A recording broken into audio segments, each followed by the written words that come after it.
Broadcasting live from the basement of the Pentagon. This is WTF Nation Radio.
Come on out, 1965, them boys were called upon. Some fist-fighting cowboys in them jungles of Vietnam.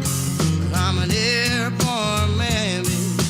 Drop me anywhere you please. Yeah, I'm one mean motherfucker. Don't you never double-cross me.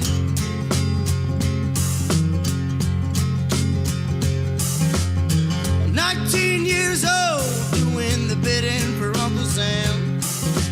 Desert boots strapped on my feet, machine gun in my head. I'm an airborne man, baby. Drop me anywhere you please. Y'all, I'm one mean motherfucker. Don't you never double cross me. Come on now.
Strapped across my fist, 800 more, and I'm gonna pluck one in your chest. I'm an airborne man, baby.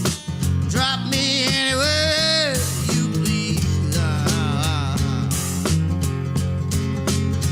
Y'all, I'm one mean motherfucker. Don't you never double cross me.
Don't you never.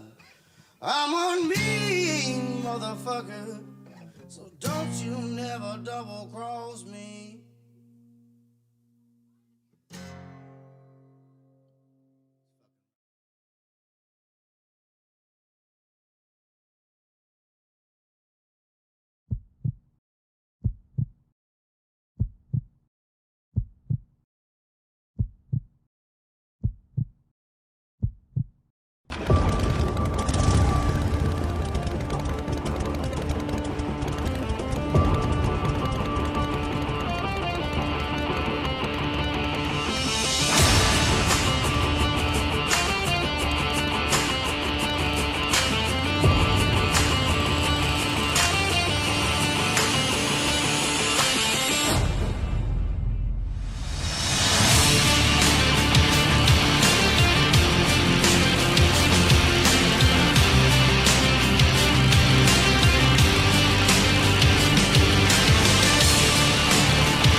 Wear a condom. We're in Fayetteville. No one gets STDs here. The voice of U.S. Army, WTF Moments. This is WTF Nation Radio. Everything stated on WTF Nation Radio is to be considered the opinion of the person that stated it, and not an official representation of WTF Nation Radio or U.S. Army WTF Moments. Price does not include tax, title, or license. Some assembly required. Each item sold separately. Batteries not included. Objects in mirror are closer than they appear. If conditions persist, contact a physician. Individual results may vary. Keep out of the reach of children. Avoid prolonged exposure to direct sunlight. Keep in a cool, dark place. And Please enjoy the show.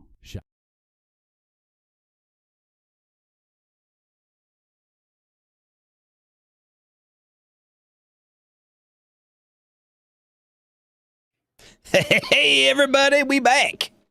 Hi. We is back and bigger and better than ever.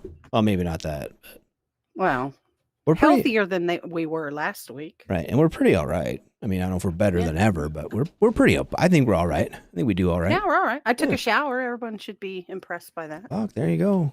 There you go. I showered I showered last night before I went to bed. I didn't shower this morning. Well, I was cleaning all day, and I decided that maybe I should take a shower before I went on air. Like you people can smell me, but it just But you didn't feel right. It you just feel didn't cleaner. right. Yeah. Yes, Yep. I feel better. Therefore, yeah, because I just felt funky. You know what? That'll happen though, I think. Like as you're going through life, you just have those days where you're just like, fuck, I feel like shit. And taking a shower makes you feel better. We've been fighting the crud in our house quite a bit. Oh my gosh. My son got it after me. My little bitty grandson got it after me. I felt so bad. I was like, I hope I didn't give it, but apparently everybody's got it right now. Yeah, see, I'm worried. We had my daughter over the holiday. My youngest, we had Maddie. And then she went home, and then like Monday morning when she went to go to school, she got real sick. Oh. And like not the kind of sick we've had in our house. Like we've been having like this upper respiratory kind of coughy. Mhm. Hell, one of the kids has had it for like 3 weeks. You know what I mean? My wife had it for real bad for a couple of days, and I'm kind of getting that tingle, you know? That. Yeah, that's been our house. Yeah. Yeah. Well, whatever hit me, let's see. On the 18th, because my mom's birthday was on the 16th and I was fine. She called me on the 17th and said she didn't feel good. And then on Saturday, the 18th, about halfway through the day, I felt like I'd been ran over by a truck. And I was sick all the way up until Thanksgiving. Oh, shit. Thanksgiving Day, I finally felt good enough. I had fever, I had body, it was awful. I was just miserable. It Nice. was not pretty. Well, we didn't say hi to the guests or to the audience. Jeremy Daniels is no, here, I'm and so Heath is here. sorry. Jason's here looking for Bob's and Vagine. We'll see if we can maybe some nudes. Phil H. see starts what like, we can oh do." man. Phil sent me a story, and I think I should lead off with it, but I don't know. No. I don't know. know. What did Phil send you? Oh. I'm a little iffy on Phil stories. Oh no, this is funny. Okay, I have 2 stories I want to share tonight before we Okay. get to the guests. Mhm. And let me switch over to, he sent it to Radar or Smoke Pit. And send it I here. have to get adjusted to this new camera. I don't know where to look anymore. I know the camera's right here, but I catch myself looking at the screen Yeah. where I can see us talking, Yep. but I also have to look over here to see. I feel weird. You feel I weird about did it? finally order an office chair. Did you? I ordered an office. That's Yeah, life and it's changing. pink, and it should be here like next week. I'm very excited. I'm gonna get a pink office chair for my room. That's amazing. Well, speaking You of, know you're an adult when you are more worried about a comfortable chair to sit on for a 2-hour show than anything. That's all I care about is I want a comfortable chair. Because right now I have like a little kid chair for this little desk that I have, and it is covered in these like Sherpa blankets Mhm. for padding because it's so uncomfortable. Nice. Ugh. Well, I found the lady I want to sit next to on the next flight. This is airline passenger forcibly removes man's pants and puts his lower parts in her mouth. Yeah. So this is Phil's story. So a Russian woman traveling on an international flight was arrested after she serviced a man orally while midair against his will. Were there quotations around that? No, I did the air quotes because I mean, whatever. The details of the incident from different corners of the internet are generally thus. A 29-year-old Russian woman named Valeria created a ruckus on a flight from Turkey to Russia by giving a man oral sex without his permission. The man reportedly resisted at first, but this did not deter the intoxicated woman from carrying out her act. The 5-hour flight suddenly became far more interesting as horrified passengers watched Valeria do her thing. According to the Russian Telegram news thread known as Bazaar, Valeria was scolded for her actions and eventually engaged in a tantrum. Creating quite a mess on the flight, she flaunted a $100 bill and engaged in hostile behavior with flight attendants, attempting to bribe them after inflicting scratches on several of the crew. Eventually moving to the back of the aircraft, Valeria smoked an e-cigarette while being guarded by a male passenger. A male passenger. My turn, bitch! And acted in an unruly manner for the duration of the flight. When the aircraft landed in Russia, Valeria was detained, an act that drew cheers from the passengers. She was reportedly fined 500 rubles or $5.63 in American currency. Damn! $5.60 for giving oral sex on an airplane. Yeah. That's cheap, man. I'm surprised she didn't get paid $5.63. She must have got paid a $100 bill. That's what I'm thinking. Yeah, somebody gave her that $100 bill. Red says there's worse things a Russian could do to you. That's right. True That's story. fucking right. But you know what though? I mean, like, okay. This gets me, and I want your opinion on this as a female. Okay. Okay. As a female. So thank you for making that disclosure. So well, I mean, because I don't want your, because sometimes, okay. No, I get it. Well, you're not just like some random chick. You're basically one of the dudes, right? Yeah, I am definitely. And so, definitely. But okay, so if there's a story about a woman running at night and she's raped in the park, you won't see a woman in that park until the dude's caught, or for a couple months at least, right? Yeah, exactly.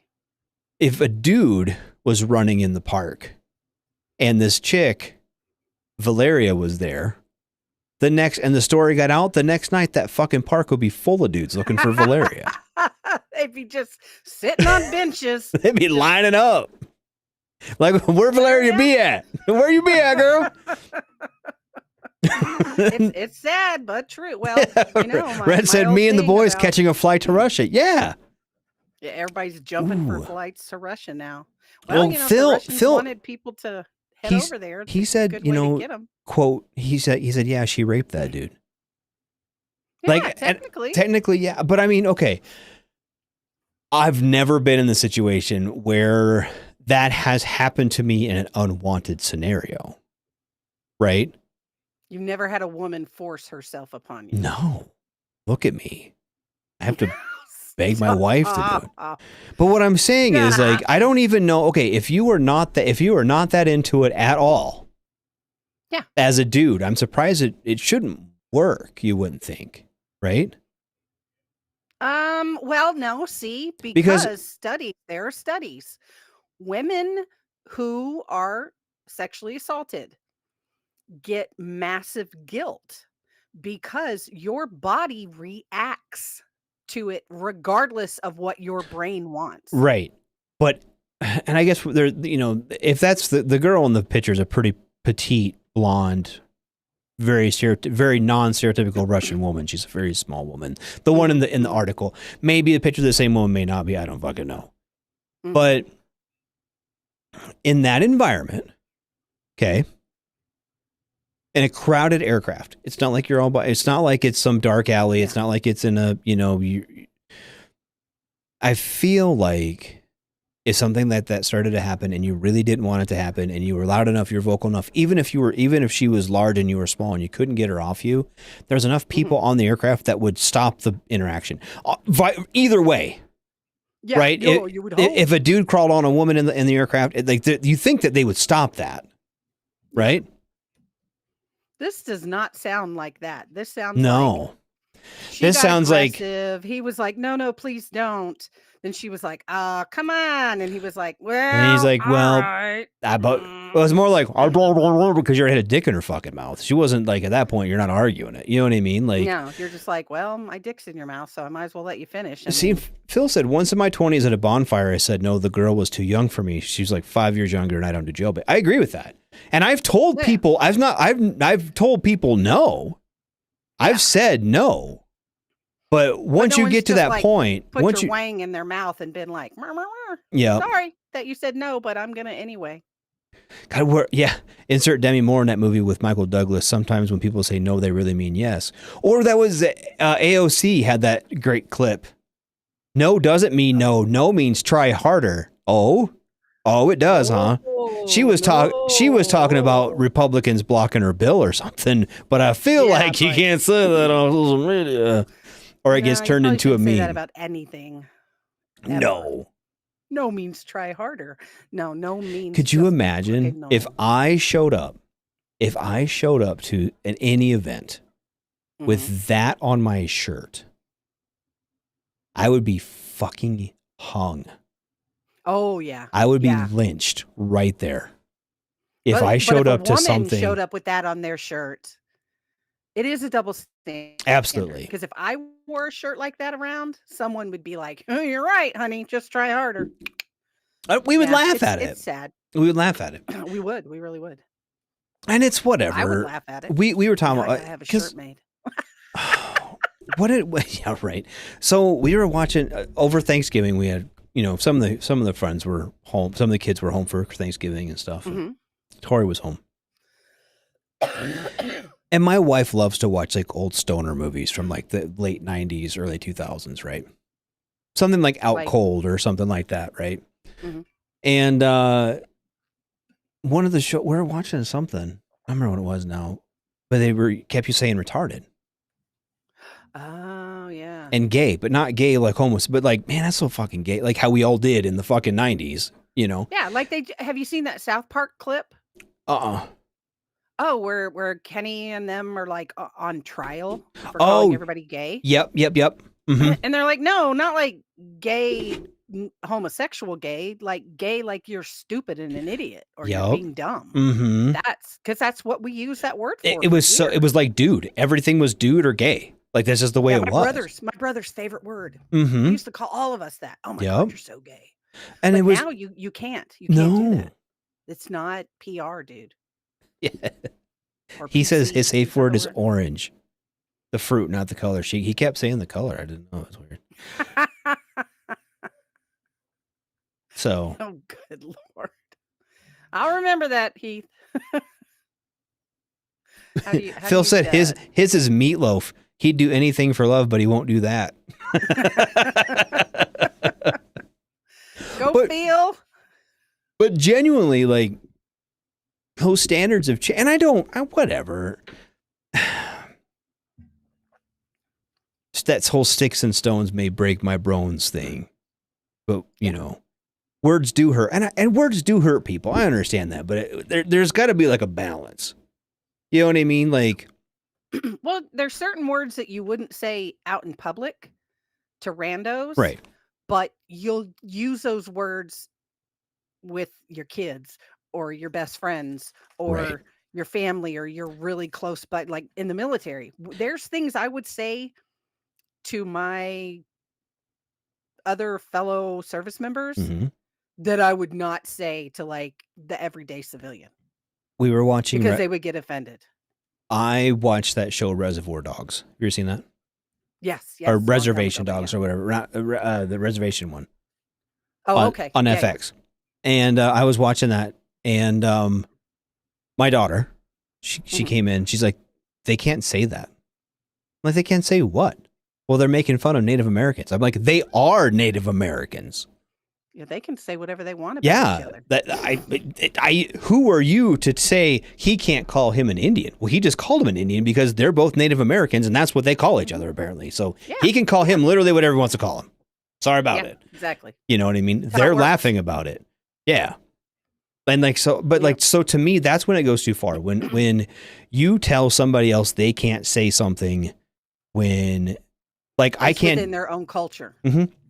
I understand how a word like the N-word has a certain power, right? Yeah. And if I call somebody the N-word, that's not correct. Yes. I get that. You know what I mean? But if your friend of a certain persuasion calls their other friend of a certain persuasion that word, Yep. that's up to them. They're Exactly. welcome to do that all they want all day long. Right. Knock yourself Exactly. out. And that's fine. And that's, you know, that is whatever. And I just hate that. I hate how there Different cultures and different No. ethnicities try to police up other cultures. Yes, and ethnicities. exactly. Like the Stay within your zone. like the gays for Hamas or whatever groups. Like, did you even know what would happen to you if you were in there right now? Like, you know what I mean? Like, they're not a fan, dude. Like, No, you couldn't openly ever live. Ooh, another word that the cunt. I was watching. Oh yeah, the British fling that around. Yeah, like it's and that's what we're but watching let an American something. Say it, and it's like, oh, I was watching something on BBC America. Yeah, and they were just fucking firing that shit off. Boom, boom, boom, boom, boom, boom, boom, boom, boom, boom. And it's all over the place. my daughter's like, well, I'm very uncomfortable with that word. Like, I understand, like, it's got a different connotation don't here, move but don't move it's to England. yeah, don't move to England. That's what they say. Yeah, They use that word like we use the word motherfucker. Hey, motherfucker. They do. Hey, cunt. What's up? right. Or yeah, what up, faggot? Greeting two civilians. It's a nice afternoon, sir. Yeah, like we used to say those words all the time. We can't. I get it. I don't know. We can. It's just offensive to people. Yeah. Well, my mom worked in MHMR the Ooh, majority of my life. Yeah. Mental health, Mhm. yeah. And they changed the verbiage so many times Yep. of what you can call them. And then they ended up being clients. And so my mom was always clients. Well, this was in the 80s. Yep. And my dad said the R word all the time. Mhm. Yep. And it used to be nothing. And then, of course, my mom is like, oh, well, no, that's not socially acceptable anymore. We can't say that any longer. So Right. now we've got to call him this or we got to call him that. And I don't even think it's called MHMR anymore But that's because it used to be mental health, mental retardation. But Mhm. now I think it's something different. But yeah, it's crazy how things change. that is yeah, and it's whatever. And language has been changing and evolving for millennia. Oh, yeah. You know what forever. I mean? And it will continue. Yeah, hopefully we'll continue because I feel like, but I guess I think part of it is we are so comfortable that we are looking for a reason to complain about something. Oh, yeah. You know what I I mean? believe- Some people just have to have a reason to bitch, and that's their reason now, which is Yes, whatever. right. One of the pages that I'm on, I don't know if it's I think it's one of the veteran pages I'm on, but it's an all woman veterans page. This woman went Well, I'm on not this on it then. huge tirade about kids these days shortening words. Like her kid says sus all the time. Well, that's sus, mom. Well, that's Mhm. sus. And she's like, I hate it. I can't stand it. And I'm like, okay, well, think back to when you were a teenager and things that you said that your parents it just grated on their last good nerve. I called my mom babe for a whole year. Just babe. I didn't call her mom. Yep. I just, hey, babe, babe. Mhm. When I would write her letters when I was gone, I'd sign them. I'd open them up, dear babe, and it drove her bonkers. But it was what I was going through at the time. Dude, when I used to call, and I still do. Dude is like you can be a Oh, girl you dude say or a boy dude. dude. Dude's a lot. Dudes Yep. do whatever. And I used to Dude drive is non-gender. that used to drive my mother crazy. I'm pretty sure about it. Let me call people. Yeah, no, dude. my mom hates the word babe. Still Mhm. to this day, she hates it. So I'll do it on purpose a lot Right. nowadays. I'll The just go, only- hey babe. The only time I get mad at them for doing that, because I have a whole house full of teenagers or preteens and up, and Yeah. The only time I get mad about it is when they're like addressing me. You know what I mean? Like, They're not allowed to call dad dude. they can call me dude if they want. I don't give a fuck. They don't even like talking to me, so Hey, that works bruh. out, bruh. But Bruh. the thing that gets, I'm like, when they're trying to like ask me questions, I don't need an interpreter. Ask me what the fuck you want. Oh, you want to go? Can I go?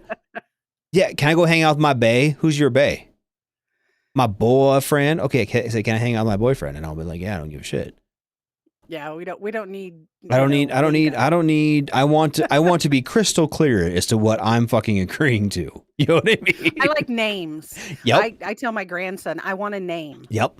I do Can that I too. go hang out with insert the person's name, Yep. please? I'd appreciate Mhm. that. And I want to That makes me know happy. who you're with, where you're going, and what time you plan on being home, and how you plan on Just getting simple, the basics. Yep. Yeah. there. And Mhm. and I don't. Yeah. I don't even know what no cap means. I don't know what it means. No cap. What's this? No cap. No cap. Hold on. I'll Urban Dictionary that shit. No, I don't even. I've heard it, but I'm not sure. My kids say it all the fucking Let's find time. out. But Oh, here's God. my thing with all of it is, like I said, when they ask me a question, I want to be 100% crystal clear as to what I'm answering. Yes, you can do that, or no, you can't. Oh, the term cap refers to a lie or a falsehood. So no cap means no lie or for real. So Mhm. when Yeah, like Gary. we used to say for real, man, they go no cap. Like no lie, no joke, no cap. All right. Oh, now I'm gonna start saying it. Now I'm gonna say it all the time just to aggravate. Oh, Dude, no cap. you know what? I love Urban Dictionary. It got me my gamer tag. Cosby Dude, sweater. Urban Dictionary is a bomb. They used to have Urban Dictionary word of the day on Facebook. Did you ever see that? This is like a long time ago. This is back when everyone played like the farming simulator and shit, and the fish people. And they used to have one of the first fucking web pages one of the first Facebook pages I ever followed was Urban Dictionary word of the day. And that introduced me to Cosby sweater, and that changed my life. That's my gamer tag, Cosby sweater. Cosby sweater. Yeah, Google. Oh, You're on God, Urban I gotta- Dictionary. Look it up. I'm on it right now. Mhm. Gary said, That's how "Can I you give me learned that That's how I thing?" learned what a dirty Sanchez was. Yeah. Oh yeah. There's all kinds of fun stuff on there. Cosby sweater. Try it All right, let's see what it is. Can I read it out loud? if you want. Yeah, absolutely. If you can It is a stomach it. reference to the colorful and unusual sweaters that he used to wear. Yeah, keep That's going. what that says. In particular, sweater worn in press photo. Hold on. Oh, here we go. The sexual act of eating Fruit Loops, Fruity Pebbles, Twix, Tricks, Boo Berry, or any other bright, colorful breakfast cereals, and then vomiting the tacky, dazzling mixture onto your partner's chest. Ew! Oh, oh, ow. Oh, that is awful. Why? What is wrong with people? So anyway, that's my gamer tag on Xbox. Let's look up Cosby sweater Oh my God. 36. That's me. The sentence they use, like, hey, now let's use it in a sentence, says Nicole was overjoyed to receive a Cosby sweater for her birthday. Mhm. Oh my God. Red Great, now I have a Red new said my word. kids make me feel like Doc Brown when Marty showed up in the 50s and was calling everything heavy. Oh, you're serious, dude. So confused. I'm lucky. The youngest person in my house is 12 for a couple more days. He turns 13 on Sunday. Mhm. But he's only been living here for a year. Yeah. And I guess he's not that hip or cool or down because he doesn't use, at least not in front of me, he doesn't use a bunch of weird lingo. Or maybe he just uses my words because I'm the one who's taught him everything. So he probably looks like a real moron at school when he says things like totally tubular. Because I'm still spitting out 80s lingo. I'm still spitting out 80s single. I'm all talking like a valley girl in front of him, and he's like, totally. And I'm like, yeah, man, totally. That's fucking awesome. So his friends probably don't understand him. They probably think he's from another country. Oh, he said, I'm in for it. I'm 50 with a 6-year-old. That's right, man. Oh, dude. Mm-mm. Franco says his work ethics offend the younger generation. That's right, dude. Oh God, yeah. I get and my that. wife and I talk about that constantly. Like, I would be embarrassed if I was 16, 17, 18 years old and I couldn't at least keep up with my parents. My dad, my dad's kind of a Yeah. hoss. I'll give my dad that. My dad put himself through college doing construction work and was a teacher, right, when I was a kid growing up. So he would do a lot of odd jobs for people in the summertime, and he's handy. My dad is he's a really good carpenter. He can do basically all aspects of construction. I've never seen him do like heavy electrical stuff. I mean, I've seen him like replace wire up a little shed or a garage or whatever. I haven't seen him like replace an electrical panel or some shit like that. He probably could. My dad's pretty good at that kind of stuff. Well, that's what my dad was Mhm. originally. Yeah. His original deal, he was part of the electric workers union Okay, for yeah. years. Mhm. And so that's what he did: construction and electricity, electric work, all that stuff. And so I saw it all. Right. So yeah, I'm pretty sure my old man could. When I was a high schooler, I'm not sure I could quite outwork him, but I could probably keep up. Right? Yeah. Fuck my kid, and I'm, I'm a little bit more. My grandson asked me how to blow up a tire on a car. Yeah. I mean, how do you put air in the tires? The same way you put air in your tires on your bike, jackass. Right. So I'm gonna have to start teaching him more things because he hasn't learned them apparently. I'll just send him to my ex-husband and he can start teaching him shit. Here, you didn't teach your kids anything, so now teach your grandson. Now 'Cause I teacher. taught my boys. Well, my kids lived with me full time. They didn't live with their dad, so I taught them everything. They're pretty quick. My kids are pretty they're better than me. Both my boys and hell, both my daughters. They can change their own tires. I'm pretty sure both of them could probably change their own oil if they had to. They're pretty thrifty, my kids, all of them. Oh, so speaking of kids, Oh Lord. I'm gonna get that mildly parlays me into my next story. Okay. So there is, I don't know if you saw this or not, but the Chicago Blackhawks is a hockey team. Okay. No, I did not see that. Okay. I don't hockey. One of their players is a guy named Corey Perry. Okay. Okay. Corey Perry allegedly, he is being, they're terminating his contract. Okay. And there is a rumor going around Mhm. that one of the younger players on the team, this rookie guy, his name's Connor Bedard, Bdaard, Bedard. Mhm. I don't fucking know. He's French, Canadian, some shit. Hold on. Anyway, his mom's hot. And Oh. Corey Perry is older. He's an older guy. He's like in his 30s. And allegedly,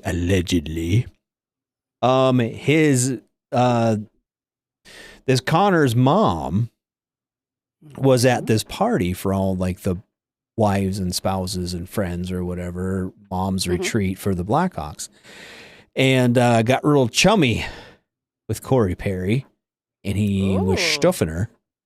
And He yeah, was Stifler's mom in it. huh? yep, he was Stifler's mom in it. He was Connor's mom in it. Yeah. Yep.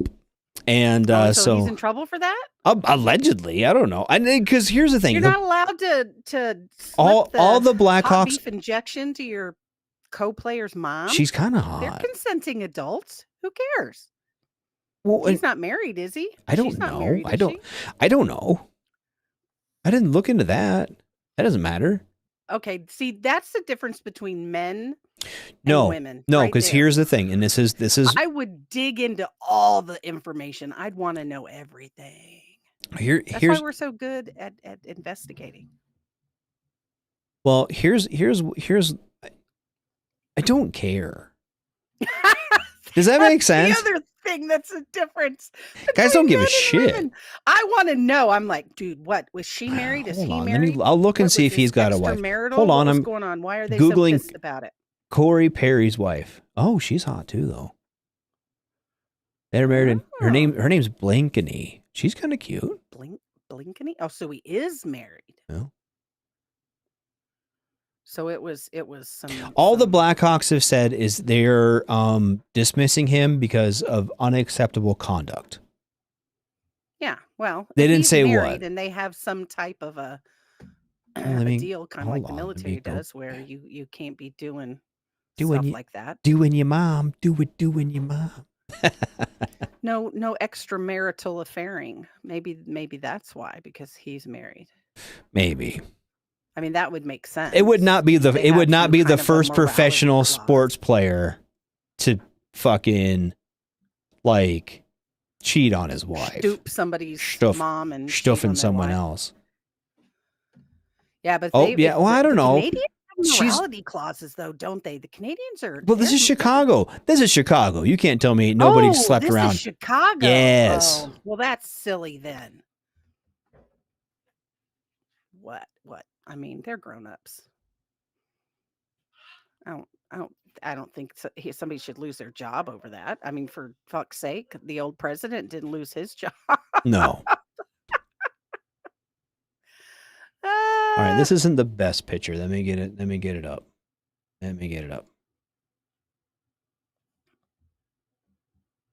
You show me. Takes me a minute. Hold on here. I should have got this ready to go. But Meh, meh. We were too worried about me being able to hear you. that's true. All right, so here's the mom in question. Mm-hmm. Like she's all right. Yeah, she's a cutie. You know what I mean? Like you know. Yeah. I'm sure if I was a 30-something straight male, I'd try and hit that. I mean, why not? She was down. Phil said his bank account's about to be blankety, right? Although, in all fairness, the Blackhawks had to pay him $2 million to pay off his contract. Well, He play maybe step they that just locker. didn't need You know him, and that what? was a Here's the good deal. reason At- not to. As an older player, you're supposed to like be a father figure to the rookie, right? Yeah. Well, there you go. Yeah. He just took it to the extreme. Phil said he'd keep the lights on. He's like Connor's Yeah. mom has got it going on. So I mean, like, I'm not excusing the behavior. Hold on a sec. I'm not excusing the behavior. I don't think you should cheat on your wife, and I don't think you should, stuff your buddy's mom. Well, the stuffing your buddy's mom thing. I mean, that's, I mean, she's an adult. He's an adult. The extramarital affair part bothers me. Why? I'm not really sure. I mean, it's you shouldn't cheat on your spouse. Yes. No, you should not do that. No, I agree with that. You shouldn't cheat on your spouse. Well, but I don't get the whole you shouldn't sleep with your buddy's mom. How is that morally corrupt? Okay. Let me transition this back to us because I feel like I'm done looking at her. You're supposed to coexist and cohabitate as a team, and you shouldn't do anything that jeopardizes that coherentness in the team environment. Yeah. You know what I mean? Yeah. I mean, Like, I'm not trying to be shitty about it. Like, okay. Maybe if they Like I weren't said, on they're professional a sports team players. together? It is not unheard of for professional sports players to cheat on their wives. No. Right? Not That unheard of does for not normal bring in any animosity in the weight room, in the locker room, before, after a game, on the field or ice or whatever. Yeah. Yeah. You know what I mean? But doing your buddy's mom, pissing him off, that would. Doing and not just your, but I'm guessing. Like I said, this guy's older, been in the league for a while. This other kid's, that kid's a rookie. Probably not the best of friends, but they're teammates. But they're teammates. So Yes. there you go. I get that. I get saying it as like in that situation. Yeah. But in a normal everyday situation, is it wrong to stoop your buddy's mom? No, No, I mean, not necessarily. not necessarily. But this is where we get kind of dicked over because we're not sportscasters. We're not. Would you have stooped one of your soldiers' moms if she was hot and felt bad about it? I wouldn't have felt bad about it. See? Would you have gotten kicked out of the army for it if you weren't married? If you weren't and married? she wasn't married? No, I don't know. I don't think that would be an issue. I don't think that the military would be like, oh, bad boy, you slept with one of your soldiers' mothers. Here's You the shouldn't wife. do This that. isn't the best pictures of her, but it's about the best quality picture I can get for like showing her off. That's the wife. Okay, totally different than the mom. Yeah. Nothing alike. They look nothing alike. But she's cute too. She's cute too. Yeah, she's not. But that doesn't mean anything, you know. No. Just because someone's No. cute doesn't mean you're not going to cheat on them. No. Look, No. I mean, somebody cheated on what's her name? Sandra Bullock. They'll cheat on Sandra Bullock. They'll cheat on anybody. You know, in all fairness, I don't think Sandra Bullock's all that cute. I've never thought she's all that cute. I've never really been. I'm not saying I'm not a fan. I think I'm actually a fan of her work. But you just don't find her. to Phil be all said that he'd make the best stepdaddy.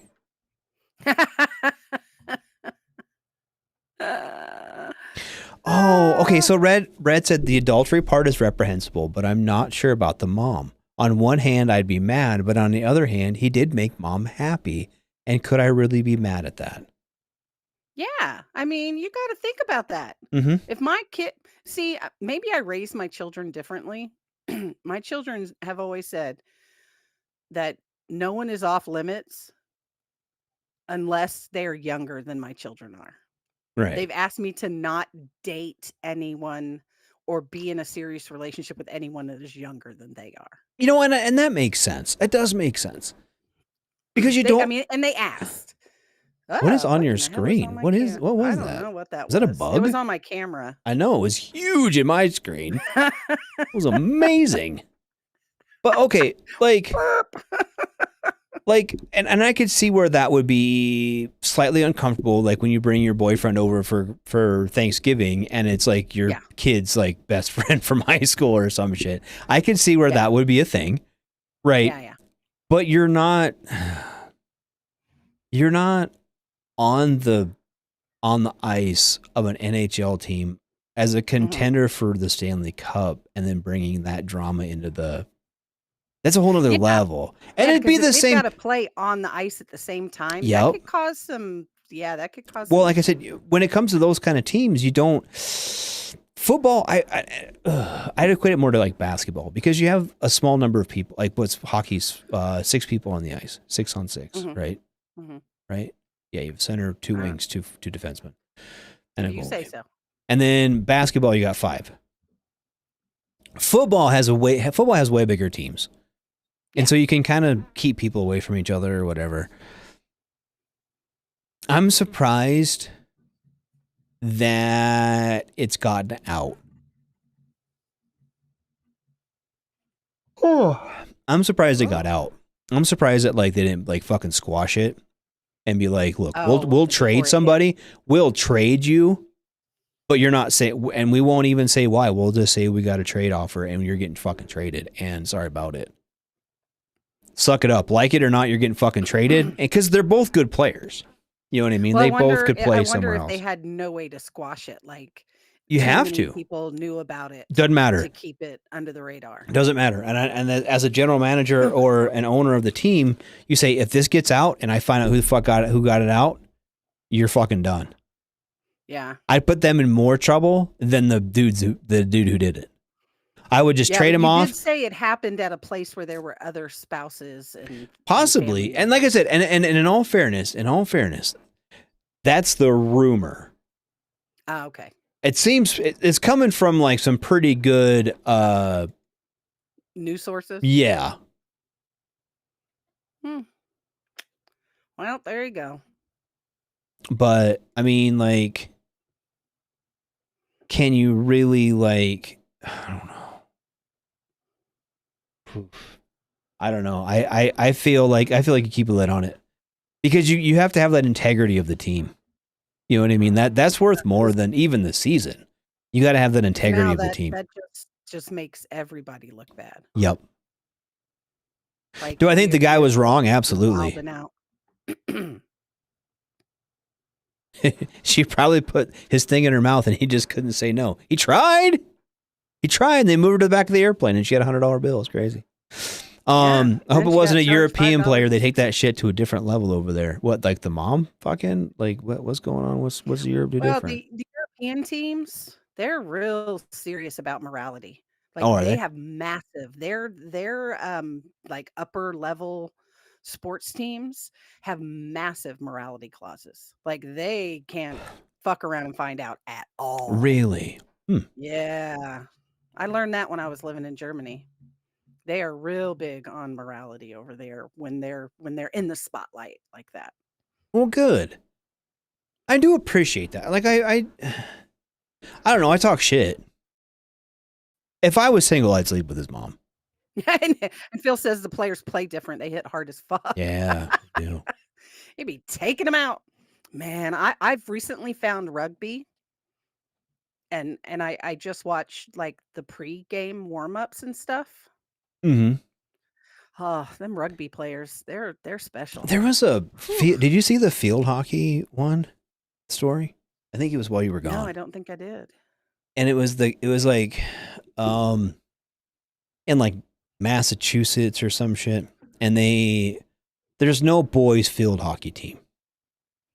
So Yeah, they it's let always generally been a it's a female sport. Well, for some reason that they let this dude play field hockey with these girls, and this is a high school match. Mhm.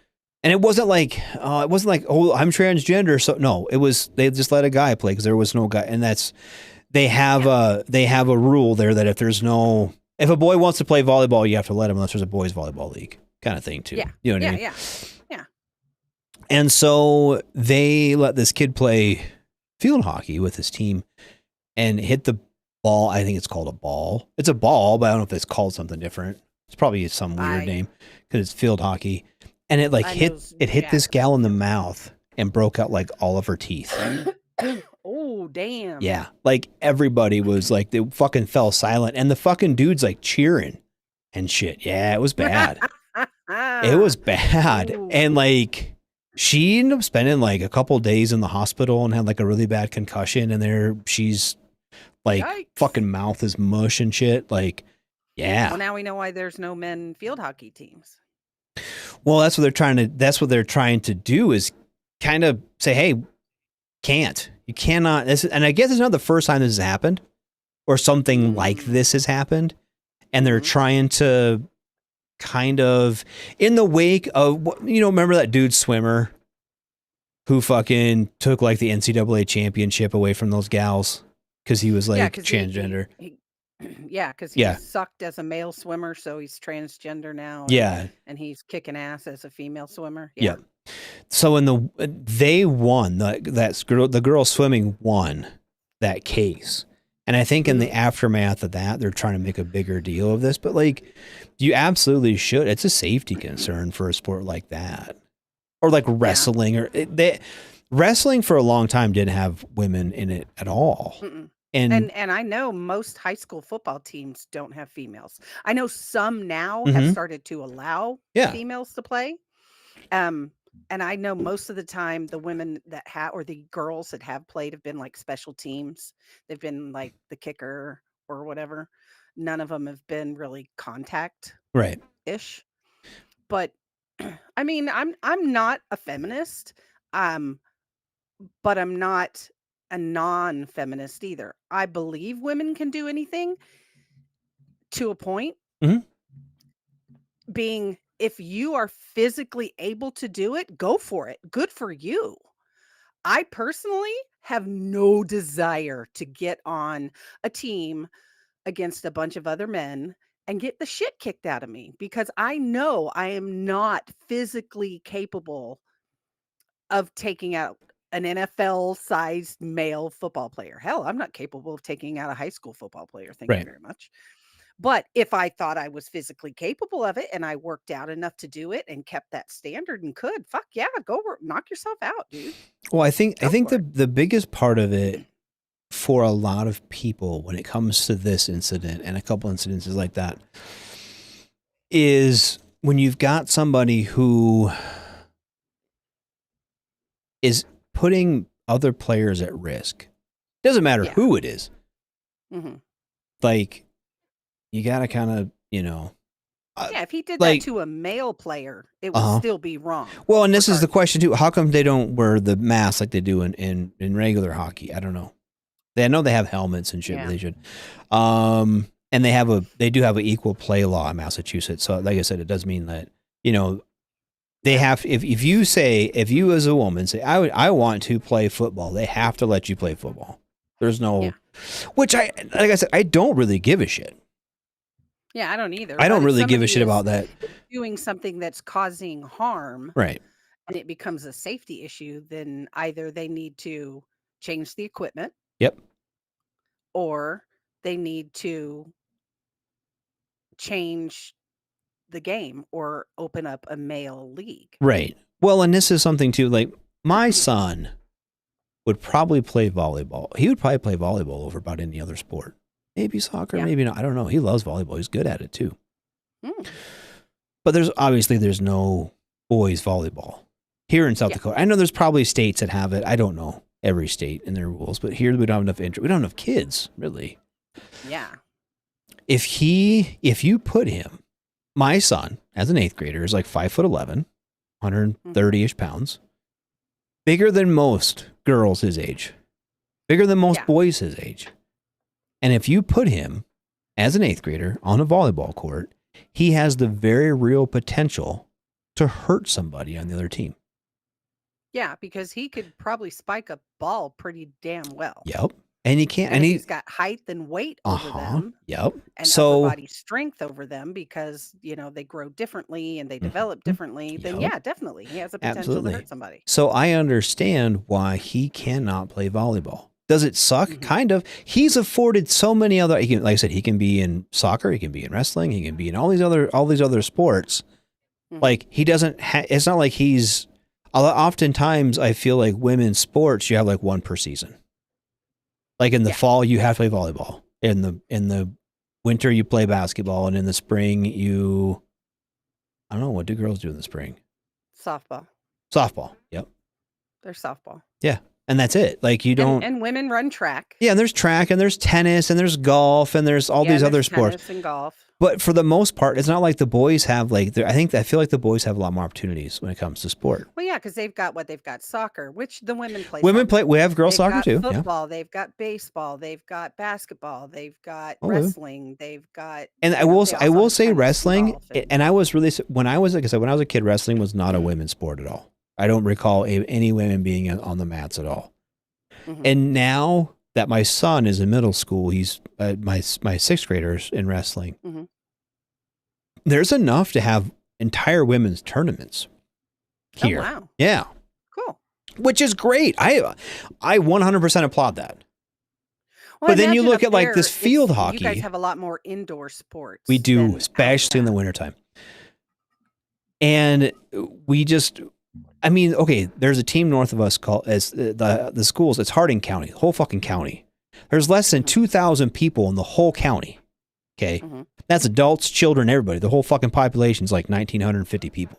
Okay, It's tiny. yeah, that's the whole fucking county. And our counties here are big. Mhm. They still, at a middle school wrestling meet, have like 20 kids wrestling. It's a Mhm. big deal around here. Yeah. And Well, 'cause so it's an indoor sport. It's it something is, you guys but it's do during also the something, winter. okay, in the wintertime around here, in the fall, people are, you're harvesting your crops, you're getting ready for winter, doing all that. And then in the spring, you're calving and getting ready to do, planting hay, whatever. But the wintertime, they don't have nothing to do.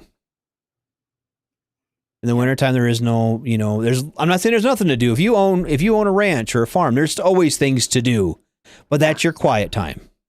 That kind of end of November, December, and the beginning of January. By the middle of January, you're calving. So but that's when wrestling season is, so they can do something. They can be involved in some sport, and a lot of wrestling. It's all wrestling. Wrestling. You know what I mean? Wrestling. And there is some kind of garbage people that really get into wrestling. Just saying. I don't like it. I keep don't telling even- my kid, I all don't you're even doing, know we have a wrestling team here. I keep telling him all he's doing is dressing up in a Speedo and dragging his dick over another dude.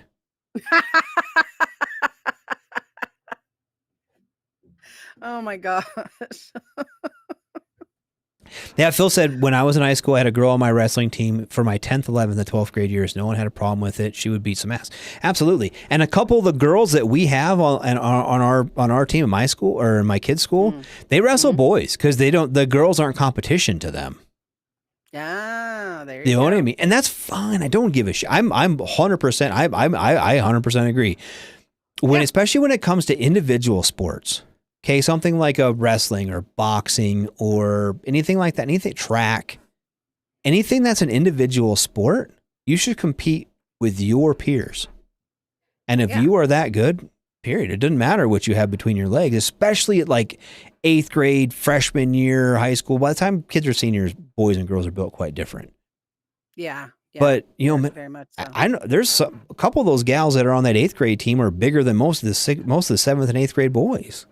Yeah. You know what I mean? And they're just because girls develop quicker, and that's just it. That's just the thing. I don't know. Yep. I think I'm not a huge fan of wrestling anyway. I mean, I get it. I grew up in Iowa. I used to watch I have all my friends wrestled. I never got into it. I was like dumb. I got zero interest in wrestling. I don't even like I said, I don't even know if our local schools have a wrestling team. Right. We do here, and like I said, I don't hate wrestling. To me, it's just kind of meh. It's just kind of meh. So, but anyway, you know what it looks like we got a guest logging in here. Yeah, it's about that time. It is about that time. So I should probably cut us to break. We haven't had a guest in like years, it feels like. It has been a while. It's been a hot since minute. Since Mark Ridge, right? He Really? was our last guest, wasn't he? Well, okay, thanks for telling me that. You know what I'm going to do?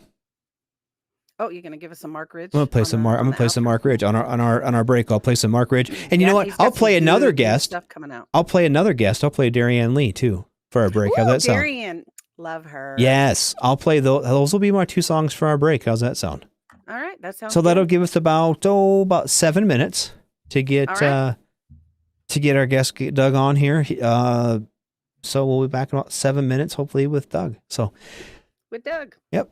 Thanks for sticking around, and we'll see you in about 7 minutes. Shots. Peace. Everything stated on WTF Nation Radio is to be considered the opinion of the person that stated it, and not an official representation of WTF Nation Radio or U.S. Army WTF Moments. Price does not include tax, title, or license. Some assembly required. Each item sold separately. Batteries not included. Objects in mirror are closer than they appear. If conditions persist, contact a physician. Individual results may vary. Keep out of the reach of children. Avoid prolonged exposure to direct sunlight. Keep in a cool, dark place. And Please enjoy the show. Shots.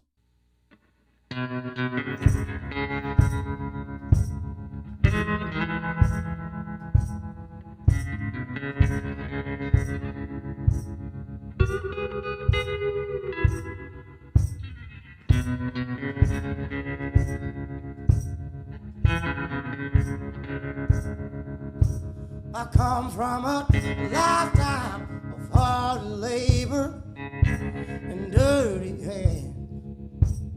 Holes in the soles of both of my boots and grease stains on my pants. I never laid eyes on a silver spoon, Lord, I never had a glance. It ain't a high-class living, got my weed and ribbon, so I really don't give a damn. But when it comes to the hard times, yeah, buddy, I've seen them all. Well, I've spent my nights in some busted dives, drank a river of alcohol.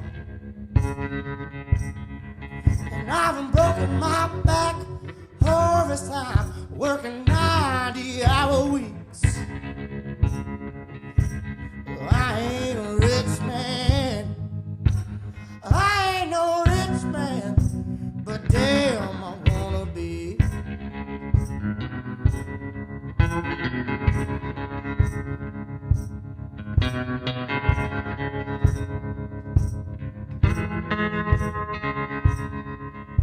They say that money won't make you happy. Let me give it a try. 'Cause I've been working like a dog in the summer heat, going broke on overtime. Oh, I sing my song for the working folk, go on Sing, I ain't a rich man. I ain't no rich man, but damn, I wanna be.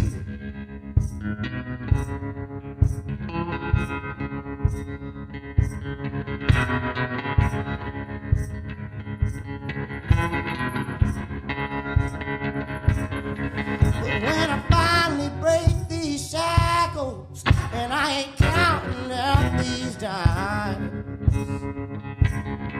when I can play my songs all night long and leave this job behind, you can bet you can find me grinning on the day I'm finally free, singing I ain't a rich man, I ain't no rich man, but damn I wanna be.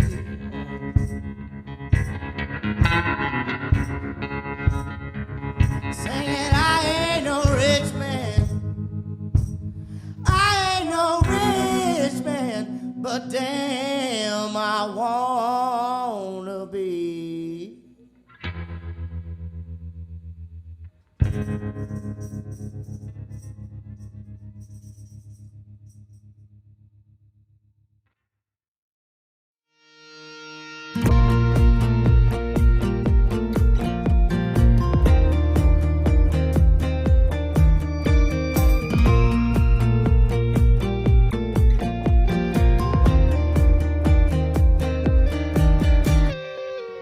Tear down every wall.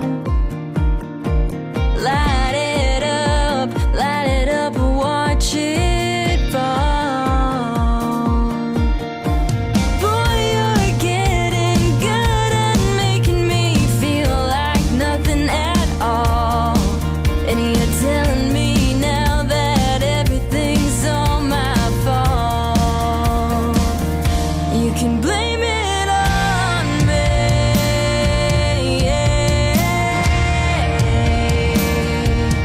Blame it on me.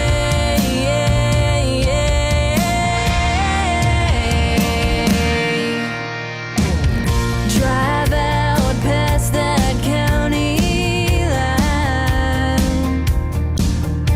Look at the stars, tell 'em that you're out of my life.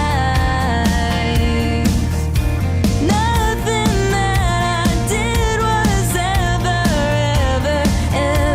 right. And I got a feeling the weather's changing tonight. You can blame it on me.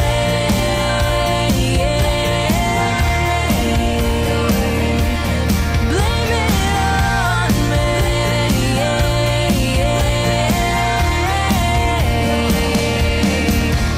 Tell all your friends, tell your church, tell the town how all I did was break you down.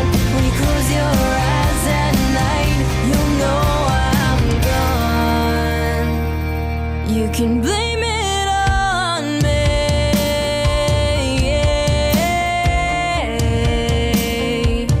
Blame it on me.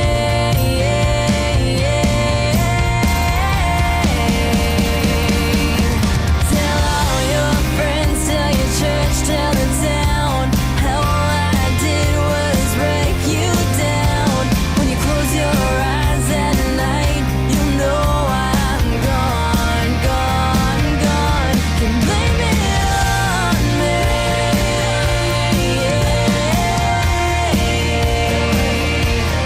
Blame it on me.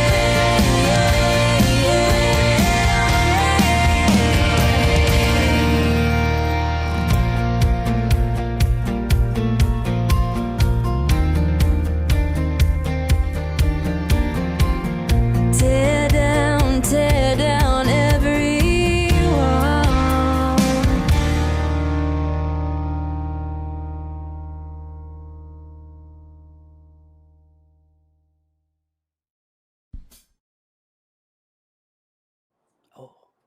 Hey, everybody, we back. Hello. There she is. I was hiding. I don't know how to fix that. TZ, like you always come in like 30 seconds late. I don't know how to do that. I'm broken. It's because I have to make an entrance. You do. Ta-da! You make the hell of an entrance, and I'm happy at you. So Mm. yeah. Well, anyway, we have Doug Allen, our comedic guest, is joining us. We won't talk about my technical inefficiency when you're here, buddy. Thanks for showing up, man. So, Of course. tell us a little bit about yourself. We'll get started with that. Okay. My name's Doug. I'm 28 years old. I was born in Charleston, South Carolina, raised small town, Minnesota, kind of, sort of, Rosemont, south of the cities. And then traveled around for a long time. I went back down to South Carolina. My parents moved back down there, and then I started doing stand-up down there. I did that for 2 years. Yeah, 2 years, and then moved on out here to Austin, Texas. Been out here for a year now. Okay. That's like, no way. It's kind of been more than that. 2 years. My timeline's all messed up. I'm a crazy person. 2 years. I get that. Down here in September of 21. Okay. Yeah, that's 2 years, right? That's, Yeah. Dude, I'm bad. I'm That's bad okay. at the All of calendar. our Since, timelines are messed up. since Don't feel COVID, dude, I'm so bad at like the date. There's times when I've been sitting down here, I'm like, man, I can't believe it's been 5 years already. Like, that's how I'm not even exaggerating. I've been like, man, 6 years is coming up around the corner, and then I like look at the clock and I'm like, okay. I'm a crazy person, man. And you were in the Army, right? No, sir. Okay, you that was my other big thing. Both my folks were Navy 25 years. Okay. So you grew up as a Navy brat. We're all so. How did you get to Minnesota? Did they retire before you were born, or what? You got it, man. My folks are old as dirt. Oh, okay. Because my both mom's from did. Minnesota, and I know the Navy, and It doesn't fit together very well. no, I don't know. That's why they were down in Charleston when we retired. Both my grandpas passed away when I was like 2 years old or like a year old. And then my sister, sounds like a bad story. She's a nice girl. My sister was like 16 years old at the time. I was like a third marriage, young kid, whatever, da-da-da. And they told my sister that like her last grandpa had passed away.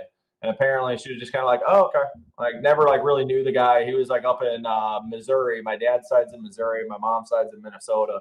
So then we moved up to Minnesota so that way I'd be able to like know all the family before everyone died, basically. Right. Dude, I get that. Ah, there you go. I get I that. kind of did that with my kids. Mm-hmm. Okay, so how did you get into comedy? Tell us that, how does one take, I don't know, their God-given talent and then turn into a comedian? How did that road look for you? We were just talking just before we came back in. Like, that's what I've always said to people that have like asked at bar shows and stuff. And people are like, oh man, I've always wanted to be like, the barrier of entry is looking up open mics in my town and then showing up and putting your name on a piece of paper. And then you're a stand-up comedian, like that's what every single town has, like some place where they're doing stand-up comedy at a bar or whatever. And I mean, once you're doing it, then you're doing it, like that's what I'd say. Like if somebody really wanted to do it, to write some jokes and try to figure something out that you want to do and then get up there. But I mean, I've also been at plenty of like open mics and things where you're trying stuff out and there's some drunk guy in the back that's like, let me go. And he's better than 3/4 of the people. You know what I mean? Right. Right. It's all crazy. But there's more than just that though, right? But like, yeah. I mean, cause I'm dumb. And I'm mildly funny in person, but I couldn't imagine parlaying that into, and I'm not like, I don't have stage fright or shit like that, but I'm just saying like to be funny, like, do you find it to be a challenge of taking something like, okay, like you're a funny dude, right? But to make that funny for people and like setting up jokes and doing all of the stuff, right? Because it's not just telling a joke and get out like, you're gay, you're fat, bye, see ya. You can't just do my that. dick looks weird. Yeah. So I mean, my number one advice for aspiring comedians is have a weird looking dick, and then everything else just falls in line. oh, I mean, what do you show your dick? Because okay, so stop 1 minute. I'm going to transition back into this, right? And hopefully everyone can see this. This is you in your underwear. This is the picture of all the pictures you could send us. You sent us a picture of you in your underwear for like our background. So Did you show off your weird dick and like, look at me, I'm funny. I got a weird dick. That's what you had to just go straight for.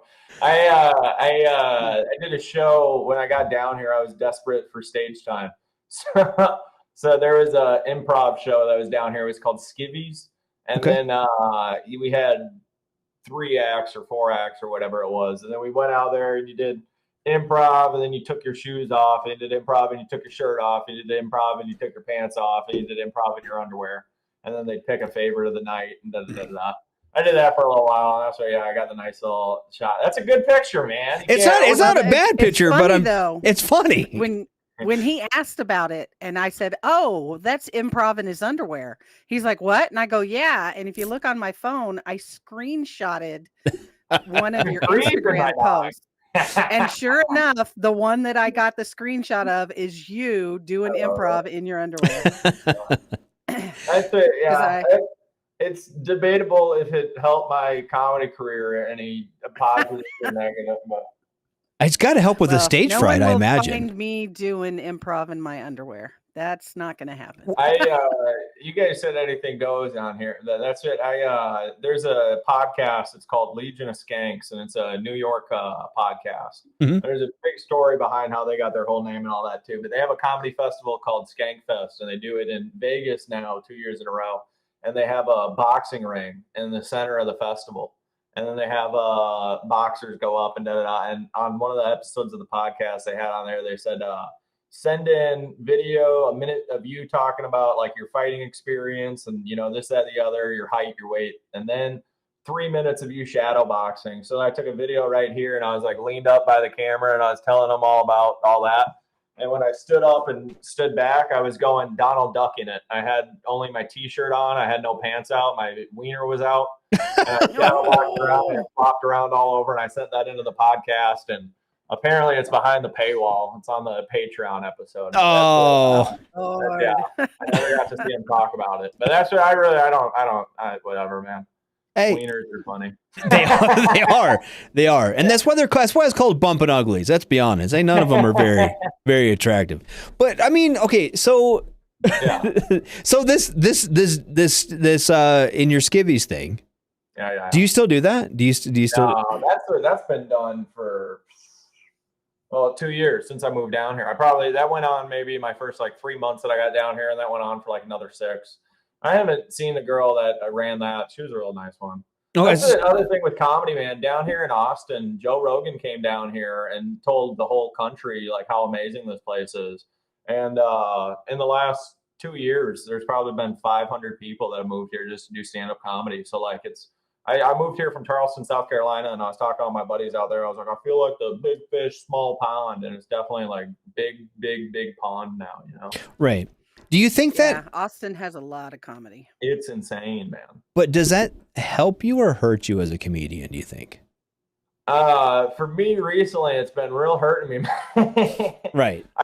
I've been fortunate outside of town here. Like when I've gone up north to go do like open mics and things, I've met people that have got me on shows. That's Alex got me on the show that Leanne saw me at, blah, blah, blah, blah. But that was at like a veteran-owned bar and yada, yada, yada, yada. Yeah. But in town, I've got on Joe Rogan's open mic at the Comedy Mothership one time. The Creek in the Cave down here, I've got up a couple times. But like there's a lot of people, man. There's a lot of people. Right.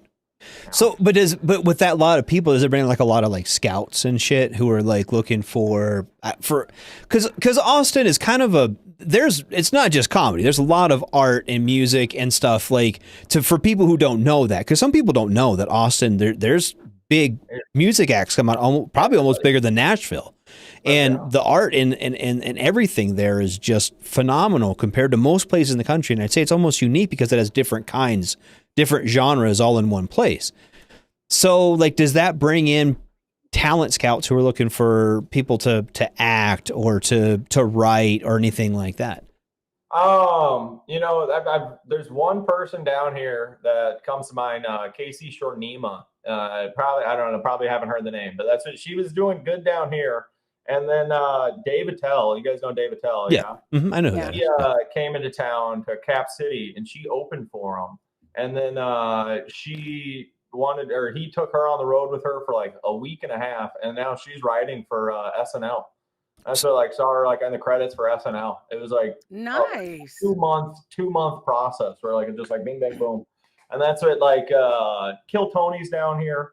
If you guys have heard, like Cam Patterson's the newest guy. He's been doing comedy for like a year and came down here, got picked up on Kill Tony, and just like, you know, it's crazy what's it. That's the thing that's like tough about being down here too, is like seeing that happen with all the other people. And you're just kind of like, I did bust out the violin all the time. You know? Right. You're like, I'm funny too, fucker. Like, give me a job. Like, I got one of the best and worst compliments I've got in my life recently, but one of my buddies who told me that he thought I was one of the most underrated comics in the city.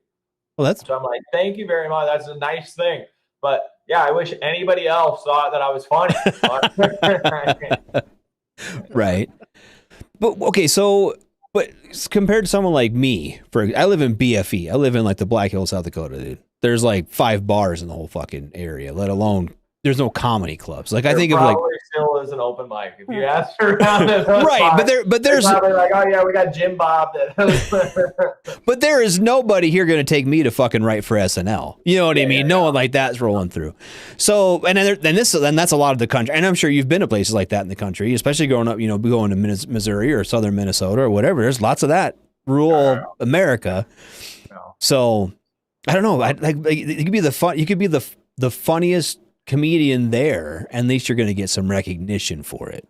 So, or you know, that's yeah. Oh, that was the nice thing about being in Charleston is like it was a small town. There's probably 30-40 comedians in the entire town. So like if you had a good set, 5 people are going to come up to you afterwards that are having their own bar shows and go, oh man, can you do my show here? Can you do that? And you're getting booked all over. And I mean, I was traveling around, not traveling like big giant, but I was by states. I was going to Georgia and to South Carolina doing shows and all that. Now, like I get little tiny shows outside of town. If you guys ever heard of Adam Egget, he used to be the talent booker for the Comedy Store. He did the show with Norm Macdonald that Norm did. Yep. And he moved down here now, and he works at he's like the talent scout for Joe Rogan's club. Okay. So that's what like the next they talk about that in comedy is like there's classes of comedians where you had like the Carlins, the Pryors, you know, and then you had Mitch Hedberg. I'd put Norm in that class, and then Adam Sandler, and then you get into the Daniel Tosh's and the Dane Cooks and all these people, and it's like these like groupings of people that come through the way. And the next one, that's the big bitch about doing this down here too, is I know if this doesn't work out for the next 30 years, I'm going to be like, I knew that guy. I knew him when he was. I knew him when all he could eat was ramen. Yeah, like I said, it's awful. Yeah, it's a terrible weight on your shoulders. But I just got to kind of be in the right place at the right time. It looks like, but it's like that with anything, you know, when it comes to television, film, radio, comedy, acting. I mean, it's. The right person hears you at the right time in the right place, and you can make it big. And some people can struggle for years, and right. Well, that's the hope. Yeah. When I first moved down here, the scene was it was very cohesive, not cohesive. I'd say fluid. It was, and now it's becoming more rigid. Now it's becoming more like, okay, these are the people that are doing these shows, and these people are doing these shows, and these are here, and da da da da da. And there used to be like more people hanging out, and like right when they started, everybody was like, "Oh man, I can't wait! The scene's gonna get bigger. Rising tide leads all ships." And now you start being like, "Oh man, hey, wait up!" You're trying to float up with them, you know? Right. You try to keep up. Have you thought seriously about going somewhere else then? If that market's too saturated, have you thought about going somewhere else, or is that like? Because is it something like if you want to chase your dream, you have to do X, Y, Z, or you can kind of be happy where you are doing what you're doing and kind of being you quote unquote not selling out. You know what I mean? There's so many people that have said so. I listen to so many podcasts on comedy and all that too, and there's so many people that have said so many like things about that. But people have said that with stand up, it's like you get to write your own success with it. So like if you're making $150K a year and you're just doing like open mics at your local bar or whatever, and you're like comfortable with your life and things are great, and then, you know, blah, blah, blah, blah, blah, blah, blah, you made it, you know, and that's what you get to, hey, I'm the head of the comedy show tonight. And that's your thing. And then if you go, okay, I'm going to become Joe Rogan, you know, it's going to be a little bit harder, but like finding that level. And they say that also is like, if you're having fun doing stand up, you're never going to quit. So still going out and doing those bar shows, and hey, you know, I want to make $100 a month doing shows at here, there, and the other or whatever. And if you can do that, then you made it. And it's all these different like levels, you know. But what is it for Doug? What could you do if you woke up tomorrow? If you woke up tomorrow and you did XYZ tonight, right? If you fucking, you know, I ask musicians that all the time. They're like, well, I could play at the Grand Ole Opry, or I could do that, or I could do this, or da-da-da-da-da-da. Right? What could Doug do? What could Doug Allen do tonight to make you wake up tomorrow and be like, I fucking made it. That's it. I made it. I'm here. Oh my gosh, man. That's it. You just asked me the question that I need to be asking myself, really. I guess my ultimate goal with stand-up, I've said before, I want to be, if you guys know Ari Shaffir, I want to be Ari Shaffir level famous, where like you are absolutely set from doing stand-up. You don't have any other jobs. You get to do like little like passion projects and stuff, but you're not so famous that like you get swarmed when you walk down the street. But then like people that are into stand-up comedy know who you are. They love you. You know, that's my ultimate goal with stand-up. Okay. That's what I just want to be able to fucking pay rent right now, man. Right. You don't need Me too. You don't need to cash Dave Chappelle checks. You just need to fucking pay your shit. I get that. Man. If I could pay 1 month, that's it. Oh man, if I could pay 1 month's bill off stand up, you know how happy I'd be at holidays. Right. Now, what about like other avenues of comedy? Like, do you have any interest in like writing or anything like that? Or have you done anything for like anyone else? Have you written jokes for anyone else? Or like two-part question. How does that work? Like as a joke writer, right? If you're writing jokes for Saturday Night Live is one thing, but do any comedians kind of have other people write jokes for them? I think it's kind of looked down upon now. That's it. I have there's a book called The Comedians that I have over there. It's follows like from vaudeville up till modern day. Mm-hmm. And back in the day, it used to be like way common. Like comedians used to show up to open mics, walk up to some guy, give him $20 and be like, hey, that one's mine now, you know? And then that would be like how people made money. Or like they used to like go to a comedian like at my level, used to like have a notebook full of jokes, show up to Joe Rogan's club, wait outside for some guy to walk by and be like, hey, I got this notebook full of jokes. I'll sell it to you for $80. And then you sell him a sheet of paper for $80. And if he takes some, then he takes them. If he doesn't, you know, but that's like, I think ever since like the Carlos Mencia thing, you know, that was the big giant. Carlos got caught stealing a bunch of jokes from people and not crediting them and talking down and da-da-da. And I think probably before then too, I mean, I'm sure, but I was 12 when that was going on, but right. I'm sure that during all that's like when it became like nail in the coffin, like, hey, yeah, we're not buying each other's jokes. I've had like friends down here. What goes on now is like, if someone has like a roast, they'll be like, hey, I'm roasting Jack, you know, do you have any jokes for Jack? And like, you guys get together and get coffee, and like, Jack looks like blah, blah, blah, blah, you know, and like just go back and forth to make fun of people and like, hey, I'm working on this joke. Do you have a tag or anything that might work for this? Or right, kind of bouncing ideas off each other, but not like writing jokes for each other. That's really more of like what it is now. And then like you always get like naturally, you guys know Shane Gillis? Yeah. Mm-hmm. Yeah, he does a great thing. If you guys haven't seen on YouTube, Gillian Keeves.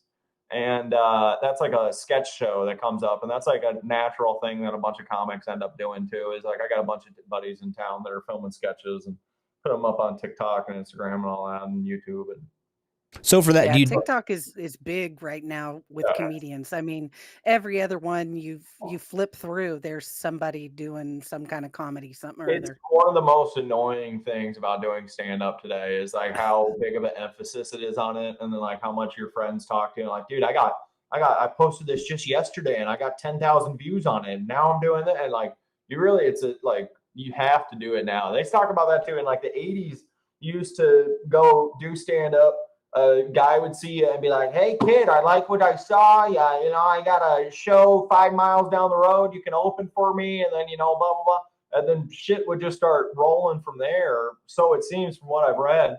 And then now it is like, you need TikTok, you need to meet this guy, you need to move over here, and I'm always elements of that stuff. But with that though, like I know you have a YouTube channel, right? Mm-hmm. Like, because some of these social media apps pay content creators, right? So I mean, is that like I know it's kind of a necessary evil to kind of push your brand and get you out there, but in a way, and I don't know, and I know like you can't just like post one YouTube video and make $1 million. I know it's not how that fucking works. You know what, man? You want to call me lazy? I like.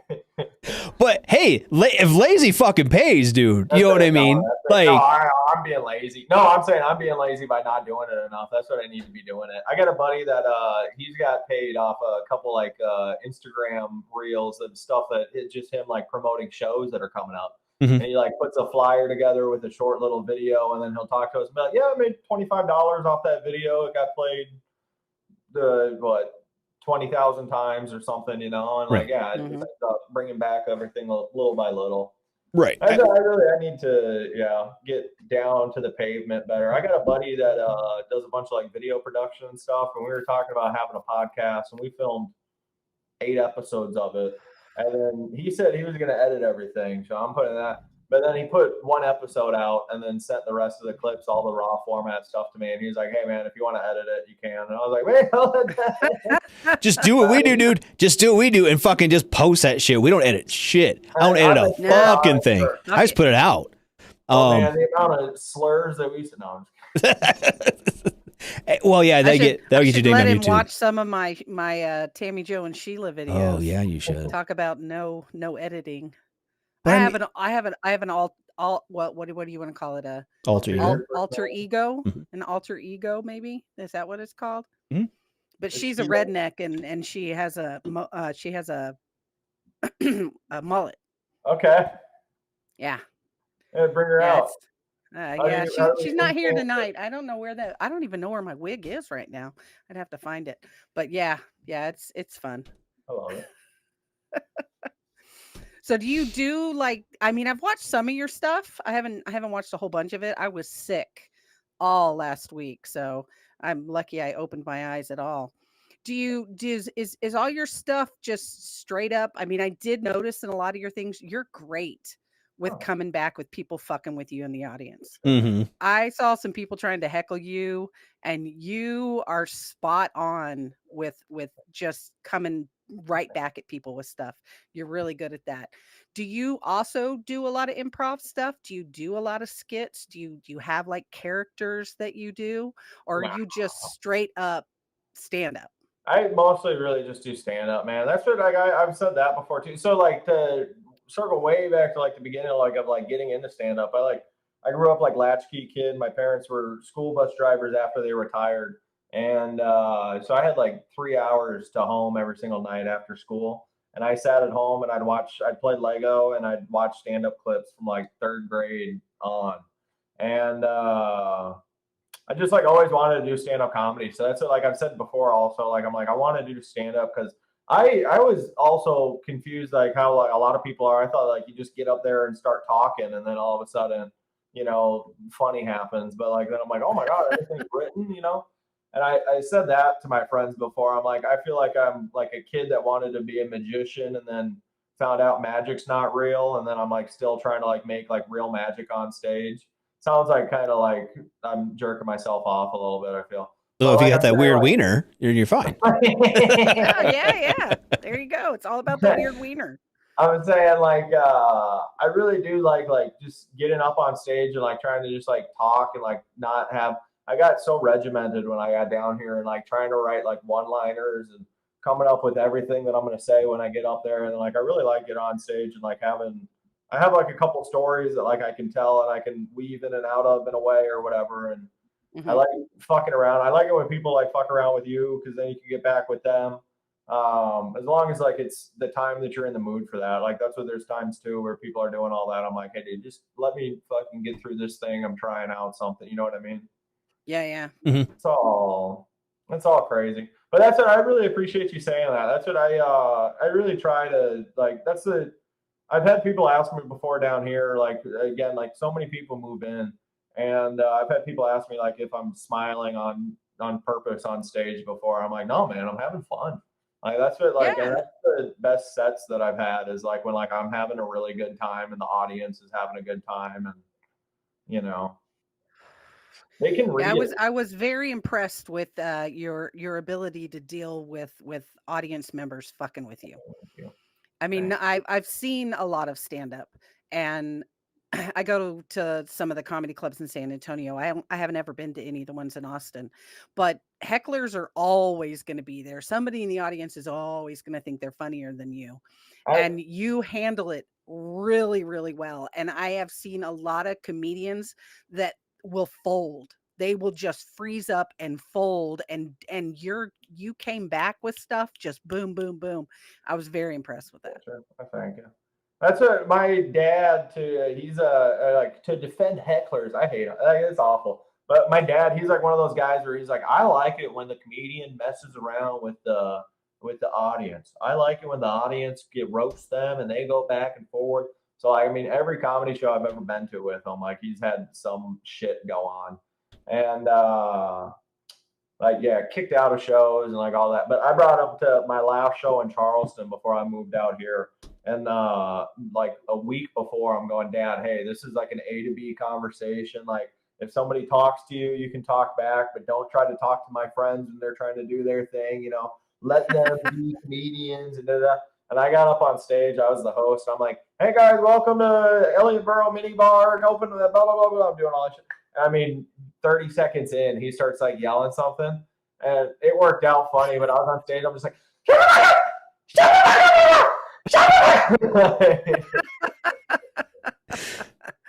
Yeah, that's why my mom's not allowed to listen to our show.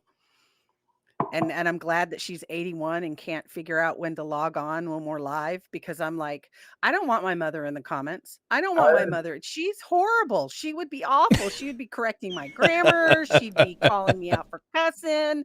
She'd be like, why are you smoking? And I'm like, no, mother, you're not allowed. She's like, is it your show tonight? And I'm like, no, it was yesterday. Nope, I quit doing it. I don't even know about yesterday. Actually, you know what? My mom listens to the show, and I almost feel bad sometimes that she does. But then I'm just like, you know what? My mom has heard me say way worse shit than this in real life. So, man, by the point, my parents are in their late 60s now, so that's what I think of. They're almost to the point where they're like, oh, I'm over it. But that's what I'm their last like pair of children and all that, and they got grandkids and all that to worry about now too. So, I mean, we're pretty open. Right? Yeah.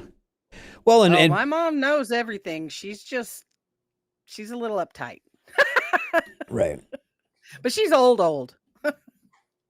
But I think that's kind of the generational thing with this though too. Like, yeah, it's crazy how fast this whole thing's spinning, isn't it? Like, could you imagine when you first started doing stand up? Could you imagine you could take your set, your open mic set, 5-minute set or whatever you're doing, and put it on the internet for millions of fucking people to see? And actually go out and then people actually see it. Yeah, with like how TikTok just starts booming shit. Yeah. I mean, that's just insane to me. Like, you can just get up in some little fucking shitty smoky bar in the middle of nowhere, and next thing you know, anyone can see it. That's crazy to me. Like, even now, and as the internet's been a thing the majority of my life. I mean, fuck, I remember when, I'm old, but when in high school on the internet, all you had was like AOL and chat rooms and shit, and you were trying not to get caught for fucking who's going to catch a predator bullshit or some shit. You know what I mean? Yeah. And now it's like there's so much social media and influence and all that stuff that you can just tap into on your phone, on your freaking phone. You don't even have to like have like a big production studio and everything to put out quality content. I mean, like, I can shoot better videos on my phone than some of that like Richard Pryor stuff that you would have saw from when he was big, like how crazy is that? And you can reach 10 times the people in a second, in an instant. Like, it's the end of the world. Right? Because when you think about it, you think of those guys like Richard Pryor when he was at the top of his game. He was the very top. George Carlin, the very top. Even Dave Chappelle when he fucking was doing the Chappelle Show and stuff, the very top of the crop. didn't have access to shit like this. No. You know, like, And now you can just make you a little, 5-10 minute clip, post it on TikTok, and then you've got people all over the world that can see your stuff. Yep. I miss it. Bill Burr, I've heard him say it before. He was like, I wish all technology, we should quit like 1998. He's like, the internet was like fast enough. He's like, everything was working out. Like now, man, I'm so addicted to my phone, man. I like all that, like everybody else's complaint, but it's like, it's just, there's so much, you're inundated with it so often. It's like, just nonstop. There's so much that, it's one of my buddies, he just put up a sketch of him and they did full day and they dressed up like Shrek and all this shit. And they got 1 million views on TikTok, but he said that he's got 8 followers off of it. And that's what, like, I mean, it's little by little, 8 followers ain't nothing. But,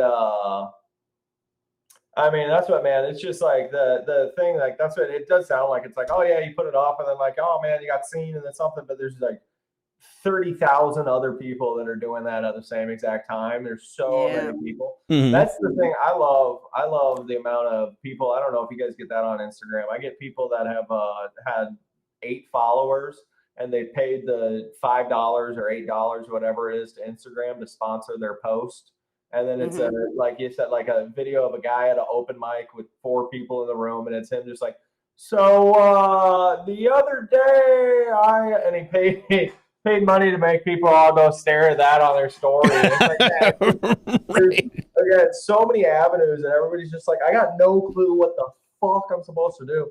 That's Dave Chappelle started off doing it when he was like 15, 16 in Central Park, just doing it out there, and he just got seen and brought to a club and then moved around. I mean, like, that's what I say. In a way, I think it was almost easier back then, but that's what it's always, grass is easier, grass greener on the other side, all that bullshit. Well, and like it gets back to like the whole talk about somewhere like Austin being like this new mecca for comedians. Like, you take someone like Dave Chappelle in Central Park. New York has always been a hub for comedy, right? As long as I can fucking remember, New York City's been a hub for comedy, right? He's in the park being funny, right? If he had to compete today, like I love Dave Chappelle. I absolutely adore Dave Chappelle. I think he's one of the best comedians of all time.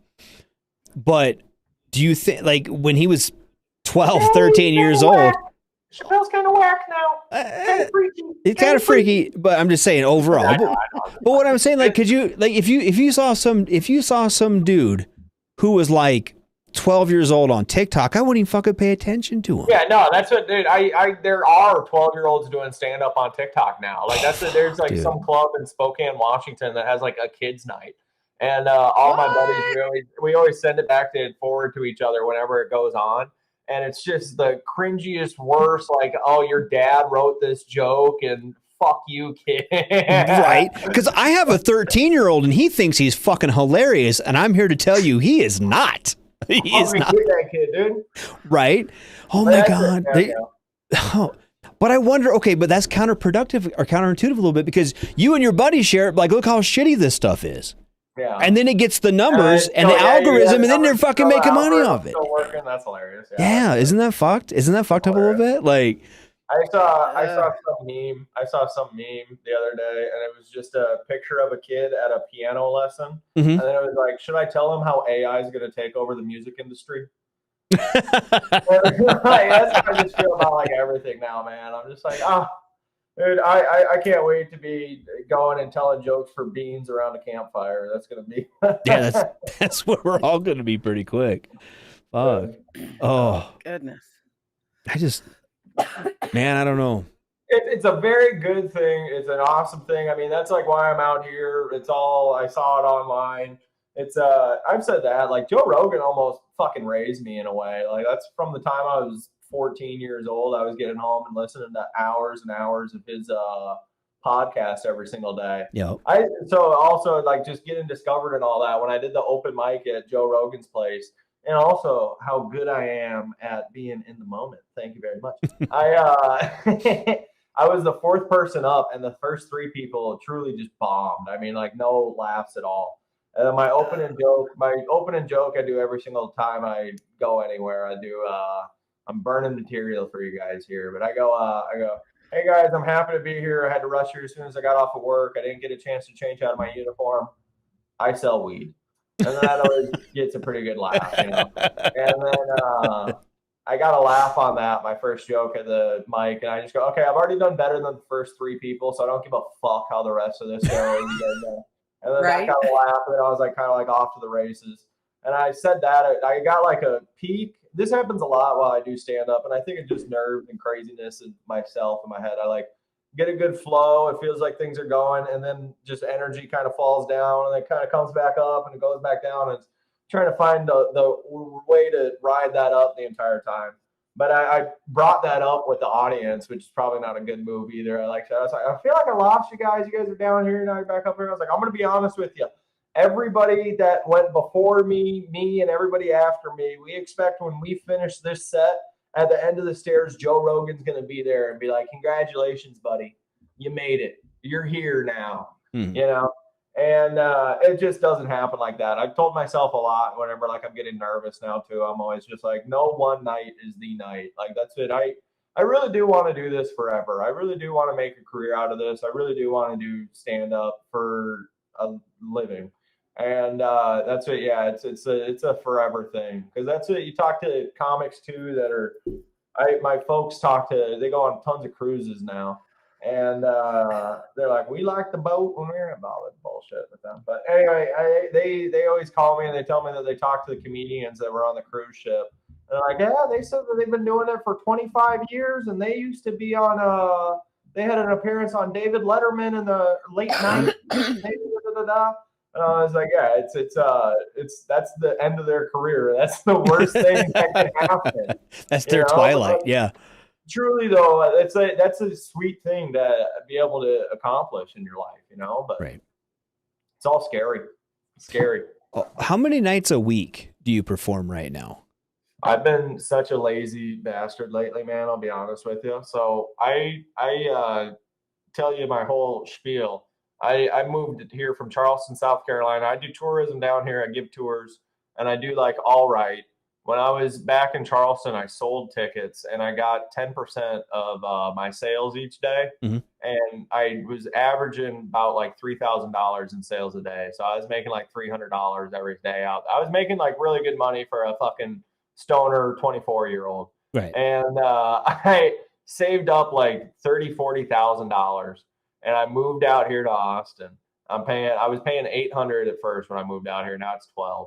But my whole thing was, I go, this money, I'm going to save up so good. I'm going to never eat out. I'm not going to blah, blah, blah. I'm not going to drink. I'm going to be my whole life is going to be so good. This money is going to last me for 2.5 years. I might get a job on this, all this shit, you know? And then if I spend all this money and comedy hasn't worked out, then it must not be for me. I guess I'm going to quit comedy. I guess I'll go get a real job and da-da-da. And then I started drinking and being a crazy person. And I spent that money in like 6 months, dude. 6 months, 7 months. Gone. But that's it. I wasn't working at all either. So I had no income, and I was spending money like a fool. And I just was like, one day somebody's going to see me and things are going to take off. And I was just lying to myself. So then I was scrounging around for a long time. But during that whole time, when I was unemployed, I was doing stand-up. I'd go out. There was open mics that were at like 3, 4 p.m. And I'd do that. And I'd be out till 2, 3, 4 o'clock in the morning, also drinking and partying, but also doing comedy and, you know, being a part of the scene and doing all this stuff. And then I lost all that money, and then I started working, and then I kind of fell a little bit out of like going to as many open mics as I was going to, because I mean, I had to like go to work, go out later. And then I started doing some more shows, and then I've had a bunch of buddies that have just like completely quit doing open mics. Open mics are depressive, man. You go, you sign up, you sit there for an hour and a half, you do 5 minutes of comedy. There's 3 people in the audience, and they're half drunk or asleep, you know? Mm-hmm. So you quit doing those, and then you start getting on like better shows, and you get more comfortable being able to try out new material at those shows, and things end up, you know, blah, blah, blah. It's all steps and moving up and da, da, da, da, da, da, da. But that's what I told myself. I was like, okay, I'm going to quit doing open mics so I do better at my shows. And then I went to 3 shows in a row that literally had 2 tickets sold at them. and then just went awful. And I mean, I went off the deep end of like, I'm gonna quit doing stand up. And then I tell you the truth too. All this Ukraine, I spend way too much time on Reddit looking at like military shit. Mhm. My folks got me interested. They like were my dad was like a Navy SEAL before the SEALs were. This is a crazy story. I'll tell you this real quick. My dad was when I was a kid, I'd ask him stories about the Navy, and he'd go, "I'd tell you, but I have to kill you." And I was like, "Oh, okay, ha ha ha, yeah, right." And when I was like 26 years old, I was visiting, and he goes, "Hey, Doug, come up here." And I come up to his office, and he's got a thing pulled up on the website, and he goes, "Check this out. This is a military operation that happened in 1983, and blah blah blah blah blah, and it just got declassified, and I was a part of it." And I go, "Oh, no way, that's pretty cool." And he's telling me about it. And he goes, "And check this out." And then he goes into a closet and he pulls out a fucking big giant tub that I've never seen in my entire life. I'm 26 years old. And he opens it up and he starts taking pictures out. And he shows me this photo of him and a bunch of guys on a submarine. And their motto was going places we don't belong, doing things we shouldn't do to protect people that will never know. And I was like, okay, fuck yeah, you're being honest about that. I forgot. So maybe he might have had to kill you. Right. I'm like, It's yeah, a possibility. maybe it was true. I forgot what made me just think of my dad thing. I was bullshitting on comedy for a bit there, but that's it. That's all right. Yeah. We're all ADHD here, so don't worry. That's it. But that's what I mean. Yeah, man. I don't know. It's a crazy game. It's a crazy game down here, man. Right. So are you currently doing shows in Austin in the area? Yeah, right now actually I don't think I'm booked this next month at all. I got this going on right now. This is pretty exciting. Yeah, next month I'm going home for Christmas. I don't have any shows booked. One of my buddies said that I did 3 shows this past month. My buddy, he said he's going to put a show together back home in Charleston, so then I'll be able to do one out there. But I went out last night with a buddy and did a mic and did some new stuff, and here and there. The big thing, I talked to one of my buddies that are doing real good down here, and he said like if he's driving by downtown, even if he's not planning on going out and doing stand up, he'll just like stop by the club and say hi to everybody, just so we're like you're on people's mind whenever they're like thinking, hey, I need to do this show, or Right. Kind of keep relevant a little bit, if nothing else. Just a lot of networking. Mhm. That's it, man. That's what your network is, your net worth. And that's what, it's very true down here, man. It's Yeah. And like you said, Austin is just, it's full right now. It's got booming. That's what I like. I kind of like stepped back from going out to open mics for a little bit. And then when I came back out, I mean, it's like a whole other range of people that I'm like, I have no clue who the hell they are. It's all, I mean, like 30 more people moved in 2 weeks, like it's nonstop. Wow. Yeah. That's crazy. Well, and that's what I like. Fuck, dude. Like, what do you do? Like, does it make so for like open mic nights and shit? Does it make it hard to even get a fucking spot? Like, do you just get up early and fucking sit there and drink $5 beers and get it? Really it. That's it. That's what You're not too hammered to perform. That's it. You gotta get a good mix. You find it right at the good middle. I moved down here 2 years ago now again. So like I like know some people that are like running shows and stuff. So like and right when I moved down here, I was all pissed off about it. Somebody shows up and then they're up on stage 10 minutes later, and you're like, how the hell did that work out? But now it's happening for me, So like that's what it's all cyclical. Well, that's good then. That's a It good just thing. kind That's of what what irritated you when you started is now Now you get to happening do it. for you. So, Now you get to do it. That's it. Yeah, that's to get little perks, I guess. Mhm. Do you get down to San Antonio at all for any of the places around here? That's it. I know they've got a few comedy clubs. LOL's down there. I went down. LOL is one of those where you sign up there, and I think it's like 20 spots on the list, 25 spots, and like 60 people show up there to sign up. So there's probably Mothership does that. There's a bunch of bucket pull things all around here. And I went down to San Antonio, did like some bar shows down there with friends every once in a while. I need to do that again and just get down and show my face down there too, because I think we did get on a show last time that we went down. But that's the thing with like Texas is, man, I mean, a drive is 2 hours, 3 hours. I used to drive 1.5 one way to go do 5 minutes, and now Yeah, if you don't live in the city, and since everything's so spread out here, at least the large cities that would have, the stand-ups that maybe open mic nights you really want to do, you have to drive hours I got buddies that live outside of town, and they're like, "Yeah, no, I'm saving $500 in gas." I'm like, "Yeah, but you're spending 30 hours a week, a month, driving in and out." Mhm. Yeah. God, so- Got to have friends and places you want to go and do stand up. or you got to get like a troop Couches of to you. crash. You got to get like a troop of like 4 people, like they used to do back in the old West, and hop in a wagon and fucking. Just RV No, life there's it. people that have done that too. You get a bus, you get a actual bus, and just set up your own like little cross country tour, and just call up different bars around and say, "Hey, we're coming through. Do we have a comedy show?" I've had a couple buddies that have done that. There's Edinburgh out in Scotland, and then that's like a fringe comedy festival. And it's the same thing. You just show up there and then just put up flyers that say, "Hey, we're going to have a show here," and then people show up and have a comedy show. Wow. People, that's another one of those where like people just get like spotted there and like booked up and moved up to new things. That might be kind of fun though, actually. That is bad. It looks awesome. My first year down here, I think like 5 guys went out there and did that. And I was very jealous of that. That'd be awesome. I used to travel. I've been Thailand, Cambodia, Vietnam. I used to backpack around a whole bunch. I haven't traveled since COVID, Yeah, that kind of put a damper on it. Well, apparently she's got COVID right now. Hey, So it's just a small cough. but I Just mean, like small. that did kind of put a damper on all of it. Do you think COVID like changed the landscape though for stand-up comedians and bars and shit? Like, I guess I don't know. Like here, fucking, it seemed like COVID never happened. We wore masks for like 20 minutes, and we were all like, "Nah, fuck this. This is dumb."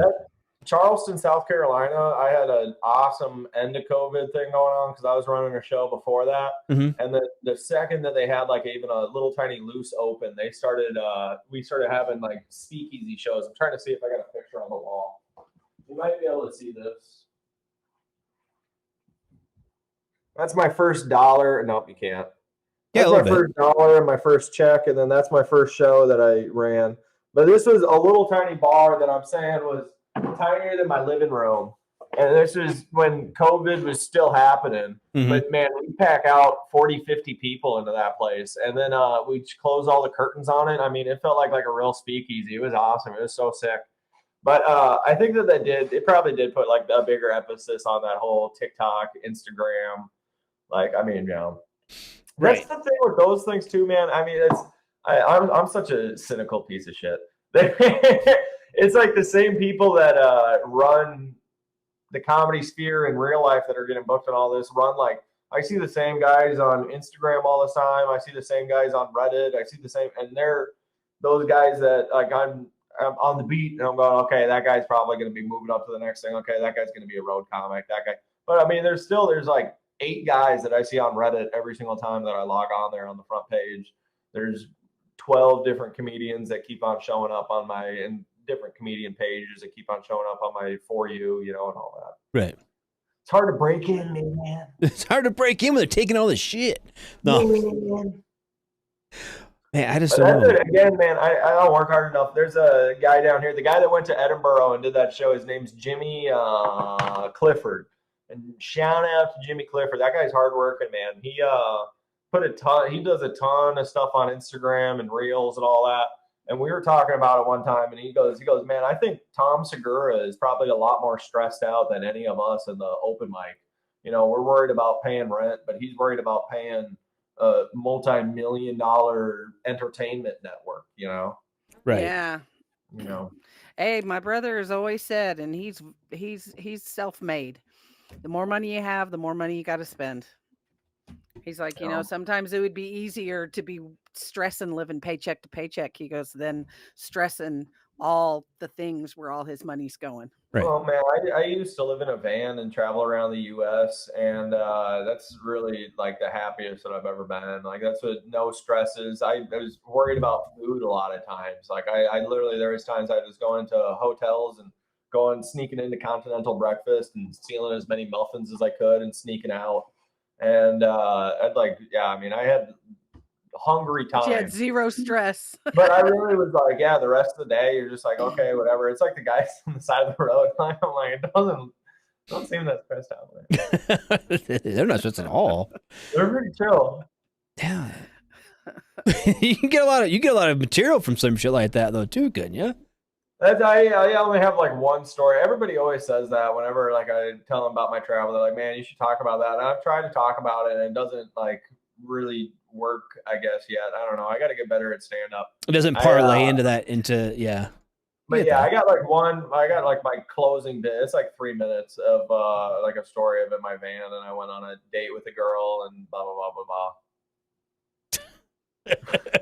Hey, That as wasn't long as 3 you minutes, dude. That was parlay like it 30 into your seconds. Comedy. You guys, I used to I'll jump into the whole thing. So I used to live in my van, but I used to live in my van. I traveled around the U.S. and the hardest thing about it was just trying to find a shower.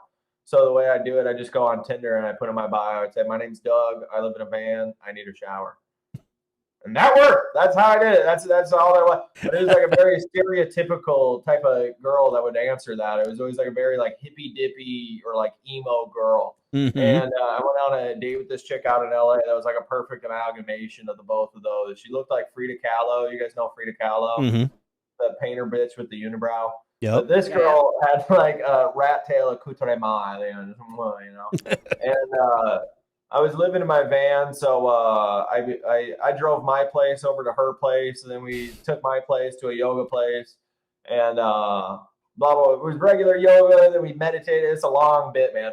And we meditated for a little bit, but then we went back to the van. We ended up having sex with each other, and she told me, she goes, "Hey, Doug, I want you to know something about me before we go any further." And I go, "What's that?" She goes, "I'm gender fluid."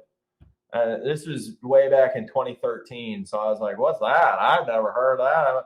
And she told me, she said, "Sometimes I feel like a very girly girl, but sometimes I feel like a very gay guy." And I go, "This girl wants me to know this before we go any further. She feels like a gay guy. This chick wants to try out some anal. Let's go. Come on." But we didn't put it in the butt. And then we were kissing a little. We smoked some weed, and then we're kissing a little bit later. I don't know if it was like the meditation yoga or that got us on our higher frequencies or the weed or what. But I've never kissed a guy, but it started feeling like a very masculine kiss. And I stopped and I looked at her, and she went from looking like this like cute version of Frida Kahlo to looking like Frankie Muniz from Malcolm in the Middle. And I looked at her. I go, "Hey, like, just tell me, like, do you feel like you're like a guy right now?" And she got like really cute and quiet for a second, and she goes, "Yes, no, maybe, I don't know. Can you repeat the question? You can't assume my gender now. You can't assume my gender now. You can't assume my gender now, and your dick's not big." And I went, "Life is unfair." That's really all that I got out of the van life. I should probably think of more stuff. I should have more stories and random shit. That's not how I got. That's like my main worked out bit. I appreciate you guys. Oh my That's God. awesome, man. That was Now I'm great. going to use that. I'm going to be like, "I'm gender fluid." That's the nice way of asking for anal. I don't want to sound like a whore and ask for anal, so instead, I'm feeling a little gonna gay be tonight. gender fluid. Tell your man I'm feeling a little gay tonight. Feeling like a gay man. Oh, that will work I have for a new me. pickup line now. I have a new pickup line. That's what you needed. That's the one thing you got out of all that. Yep, that's what I got. I got a pickup line. Going to Oh, the bar. shit. Could I get that put on a shirt?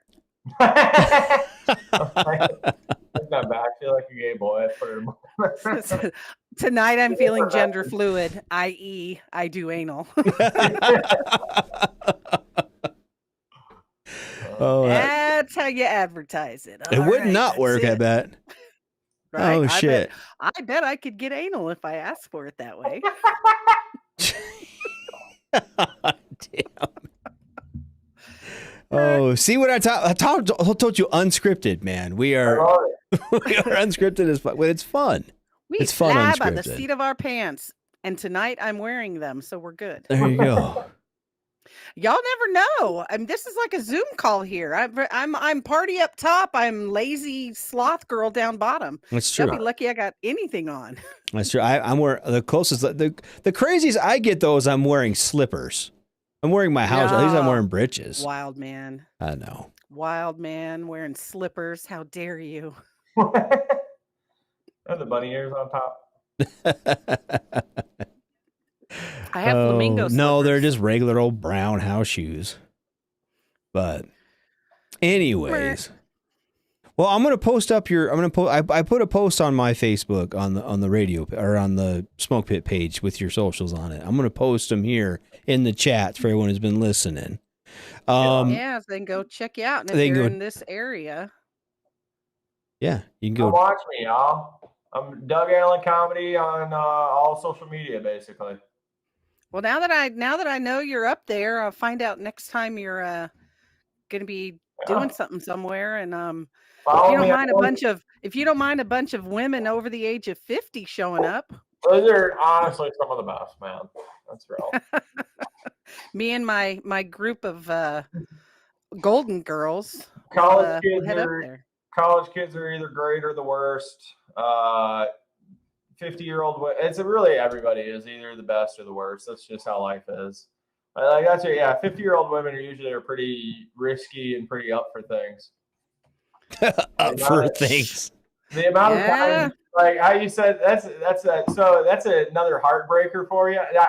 Most of my stuff, I feel like I don't have like ready to go like crowd work stuff, but a lot of like crowd work comedians do have like stuff that's just like, hey, have you ever fucked a black guy? And like have like stuff ready to go that they're gonna do. But the amount of like old ladies that I just don't really say old ladies, but the amount of ladies that I've seen that I just go, hey, you guys want me to eat your pussy?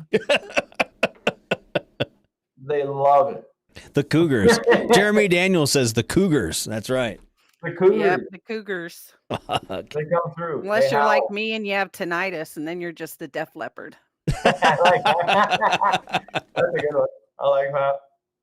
Oh shit. Well, hey, Doug, I really appreciate you coming on. You got any big news for the audience? You guys just going to be traveling around the Austin area, or just keep an eye out for you, or?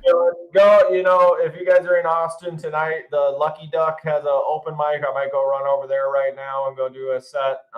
That's a really fun spot. Give the Austin, Texas comedy page a shout out on Instagram if you guys want to go see shows. That's where all the shows around town are posted. And then again, I'm Doug Allen Comedy. Check me out on all things. Thanks, guys. It was a very nice meeting you guys. You guys are very cool. It's been a You pleasure, too. I man. had a good time. It's been a pleasure, Thank and you. I really do appreciate you coming on, man. It's been great. So, we're gonna cut to break. It's 8:00 my time. Like what 9:00 your guys's. So, We're 9 o'clockers. yep. So we'll be back. All right. Oh shit. All right. So we'll be back. We're gonna play some Turnpike Troubadours for you guys. Be about about 3 minutes. We'll be back. Shots. Everything stated on WTF Nation Radio is to be considered the opinion of the person that stated it, and not an official representation of WTF Nation Radio or U.S. Army WTF Moments. Price does not include tax, title, or license. Some assembly required. Each item sold separately. Batteries not included. Objects in mirror are closer than they appear. If conditions persist, contact a physician. Individual results may vary. Keep out of the reach of children. Avoid prolonged exposure to direct sunlight. Keep in a cool, dark place. And Please enjoy the show. Shots.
Hey, everybody, we back. We are back. Fucking Doug Allen was here. That was great, man. Thanks for being on. That was fantastic. Dude's hilarious. So if you're in that area, go check him out. And I posted his shit, Doug Allen Comedy on YouTube and Instagram and shit. Look him up. Maybe he'll start posting on that shit again. Yeah, he's just been lazy. We'll pressure him into it. Man, I don't blame him though, because we got the radar page and the Smoke Pit page and all my I don't even hardly get on my. It's a lot. It's a lot. It's hard to keep up with all that. Yeah, it's a lot. In all fairness, though, like I don't make any money off of it, so yeah, me neither. It'd be different if I made some coin, but it's whatever. I do this. We talked about this before. Like we're all volunteers. Somebody asked earlier actually about the marketing. Yeah, who was that? Monica.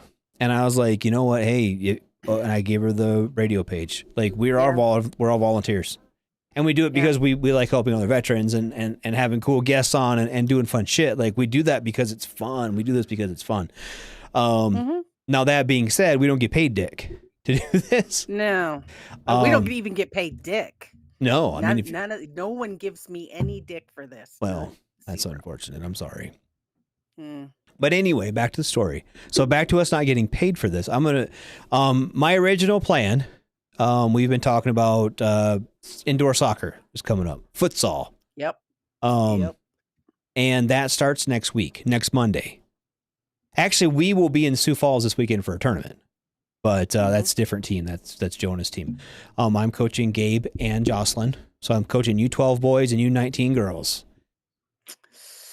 And, we practice at the college across the street, He said, let me get them digits. There you go.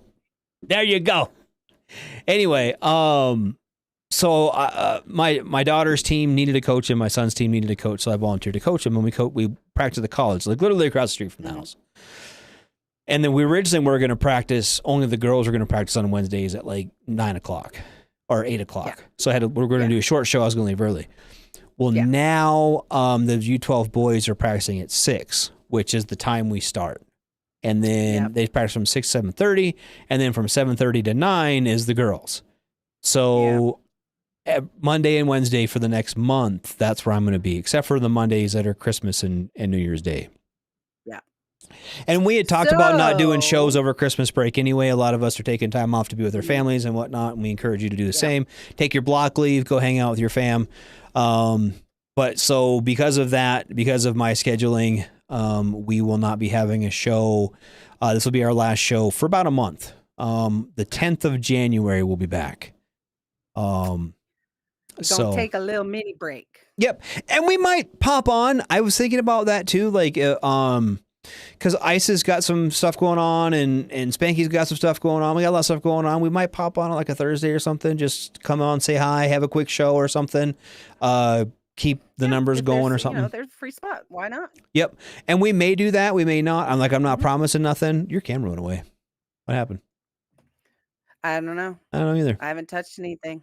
I didn't touch it either. Wasn't me. Didn't do it. Stupid OBS. Anyway, but I can still hear. Oh, there you're back! Yay! I'm back. But we may pop in a little bit, and it's not, everything's cool, everything's fine. No one's sick or hurt or anything like that. We're just not going to be on. I know sometimes when we miss the times we've missed, people have given me a text or a phone call or a Facebook message, whatever. Yeah. Hey, is everything okay? Same. Yeah, we're fine. Everything's good. It's taking a little break. And we'll figure it out. Like I said, we're not gone. We'll be back after New Year. I might have a new look behind me. That was something we talked about doing. Oh yeah, that's right. You did. Yep. So, we will see. We'll see what happens here in the next couple weeks. But for now, we will plan on leaving you guys and being back. The 10th of January is the tentative date. Faux show. So, if we are not back, I hope everyone has a wonderful block leave for Christmas and enjoys their families and does all the things. Do all the things. Yeah, spend all the time together. Yep. Make all the memories, take all the pictures, do all Yep. that stuff. Eat all the And feel free to drop them on our page, either my TZ page, his radar page. Pop in on the page. Right. Send us some pictures of your family and things you're doing over the and, holidays. and that is something I'm going to do over the holiday break. While we're not broadcasting, I do want to be a lot more active on the Facebook pages. So if you have not already, go to U.S. Army WTF Nation Radio. That is our radio page, and you will see interactions with Radar and the Smoke Pit page. They'll be tagged in this video. The one you're watching right now, you'll see the tags. One will say Radar, one will say Smoke Pit, whatever. Click on those tags. That will take you to our pages. And you can message us there. You can follow those pages, and we will share things. And I'll have some cool posts. And I thought about doing a CQ and doing maybe a giveaway of something. Oh yeah. So do that. Yeah. But in the meantime, I didn't show this picture yet. What picture? Where'd it go? Where'd it go? This picture. It's amazing. Oh, I know. I love that. I saved it. Did you? I saved it. That is such a yes. So we talked while you were gone about me working with the VSO, right? Mhm. And Spanky's up here, and she had to talk to the VSO in Meade County. And my office is no longer in the same room as his, but I don't know, they were talking, and she's like, you know what? Hey, and I think he saw something. She had a radio thing and knew I did the radio, and he's like, do you know Jake? Do you know Radar? She's like, yeah, fuck yeah, Radar. He's like, and so he calls me, and he's like, where are you at? I'm like, in my office. He's like, I got something for you. You need to come over here. And it was Spanky, and it was great. So we got to hang out for a little bit. That was so fun. Yeah, because you didn't get to see her on the Colorado trip because she was at the concert. Yep. Yeah, we watched the were concert from the balcony that she paid for. Yeah. and And then she left before she While got they back. were at the concert. At least I didn't eat her food and drink her beer and then leave or something. No, you were very good.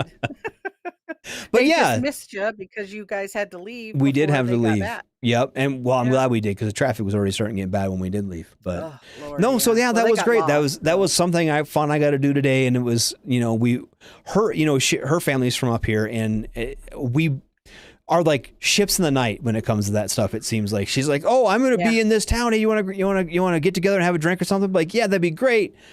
But I just left there to go somewhere else or whatever. So it was really Yeah. cool to finally. And I was thinking because I was in Rapid for work today, and I was on my way back, and I was like, I should have gave her a call when I was in Rapid because that's closer to where her parents live. Yeah.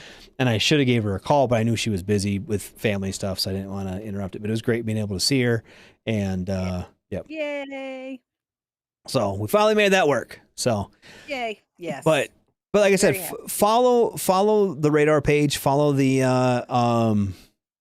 Smoke Pit page, follow TZ page, and we'll be interacting more. I plan to interact more with Facebook and everything while we're gone. Yeah. Another thing I want to do, we talked about this when I very first started broadcasting, and they were like, Merch store.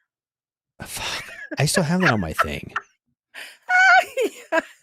Baby steps. But doing clipping off what we do and put it on TikTok and stuff. And I really want to start. I started working on this today, actually, this morning. Good A for YouTube you. page and a TikTok that is going to be just the Smoke Pit stuff, and we can take some Cool. clips from here, put it on there, and hopefully make a little bit of interaction for everybody. And I would really that'd be love doing great. that. So, but anyway, those are things I plan on working on in the next month. I'm not just saying F the station. That's not what we're doing. We're not quitting. We're not in trouble. We're not whatever. We're just taking some time. Got some other stuff to take care of on the day that we'd usually be doing this. Yep. And it's stuff that But we'll be back. I have been doing this now. I have been either a co-host or a host since 2017. Was 17 I Wow, started? you're old. I think it was You're 17 I old. started. Yeah, I've been doing this for a minute, and I have not taken this much time off since I started. I've been doing this since January. Yeah, about a year. Oh, it's almost our year It anniversary, is almost our Radar. year. What do you think of that? What do you Are think you about gonna it, get me a honestly? ring? I Oh no, should. I what's should first get you. anniversary? That's paper. Is it I think paper? first is paper. Yeah. Yeah, you know what else is on paper? Money. Money's paper. No, I'm just Woo! kidding. Too funny. I mean, look and see. I can look at when my computer was shipped. You keep track of dates in the strangest way. 2019 I started this. No way, it was 2019. before that, wasn't it? It was before COVID? I know it was before COVID. Yeah, it was No, it was that before would've been- 19. I know it was. I was gonna say it had to have been before that because I was, at least already talking to them, for a good year before I ever committed. Uh-oh. I can see I the gotta smoke think. coming out of your ears. I don't know now. When I started, was it 19? I thought it was 18, 17 or 18. Oh. And you started with I started with Minx. Minx, yeah. Well, I was it had to been doing then. I was If doing you the started with Minx, it had to have been like 2017, 2018. because I started when my ex-wife died when I was doing the radio. Not like the same night, but I was doing this then, and she died in 17. So I had to be doing it 17. Yeah, at Yeah. least. So Because I'm thinking Minx and with Minx, it was definitely 17 or 18. yeah. Faux show. Oh well. I know it was. It's Never. been a hot minute. It's been a hot minute. Purchases.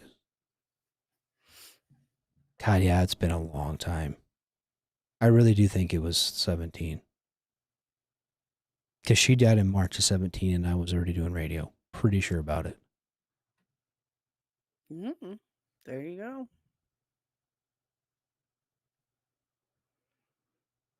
Is this one of those things that you're going to obsess with until you figure it out? Probably. I feel you.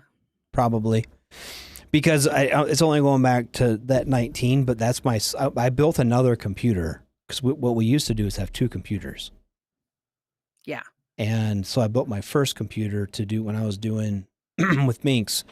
And yeah, it was 17. It was 17. Pretty sure about it. God, that's a fucking long time. 5 Yeah. years? Or 8 God, you're years. old. You're 5 years. old. 2023. 6 years. 6 years. It'll be 6 years. It'll be 6 years, yeah. 6 years, yeah. No, it'll be 7. Next year will be 7 years. Oh yeah, next year will be 7 years. Yeah. Yeah. So this year was 6. And I haven't missed this much time in a row yet. So Yeah, well, you're doing it for good reason. So there you go. you know, I am gonna miss this though. It's such a routine. I just do that. I come here. I love doing this. I really do. So Well, good. I'm glad. yeah. So but Me anyway, too. good. I'm glad. I'm happy you're here. I'm thankful for having an awesome co-host. I really do appreciate you. And Thank I you. like it because this is my, people that, oh my God, 2 hours. You're gonna sit there for 2 hours. I enjoy my 2 hours Right. chit chatting and shooting the breeze and interacting with all of our people that follow along with us. It's great. Yeah. It's great. I enjoy it. I do too. Good therapy. It We all is. know I need therapy. And it helped. I miss very few shoes on. Yeah, Heath, do you remember when I started? Were you around when I started with Minx? Fucking forever ago. Probably. He's been around forever. Yeah. I mean, I used to interact, just way before I even thought about being on the show or being part of the station at all. And I would see Heath on there. He says all except Sundays. That's the day of the Lord.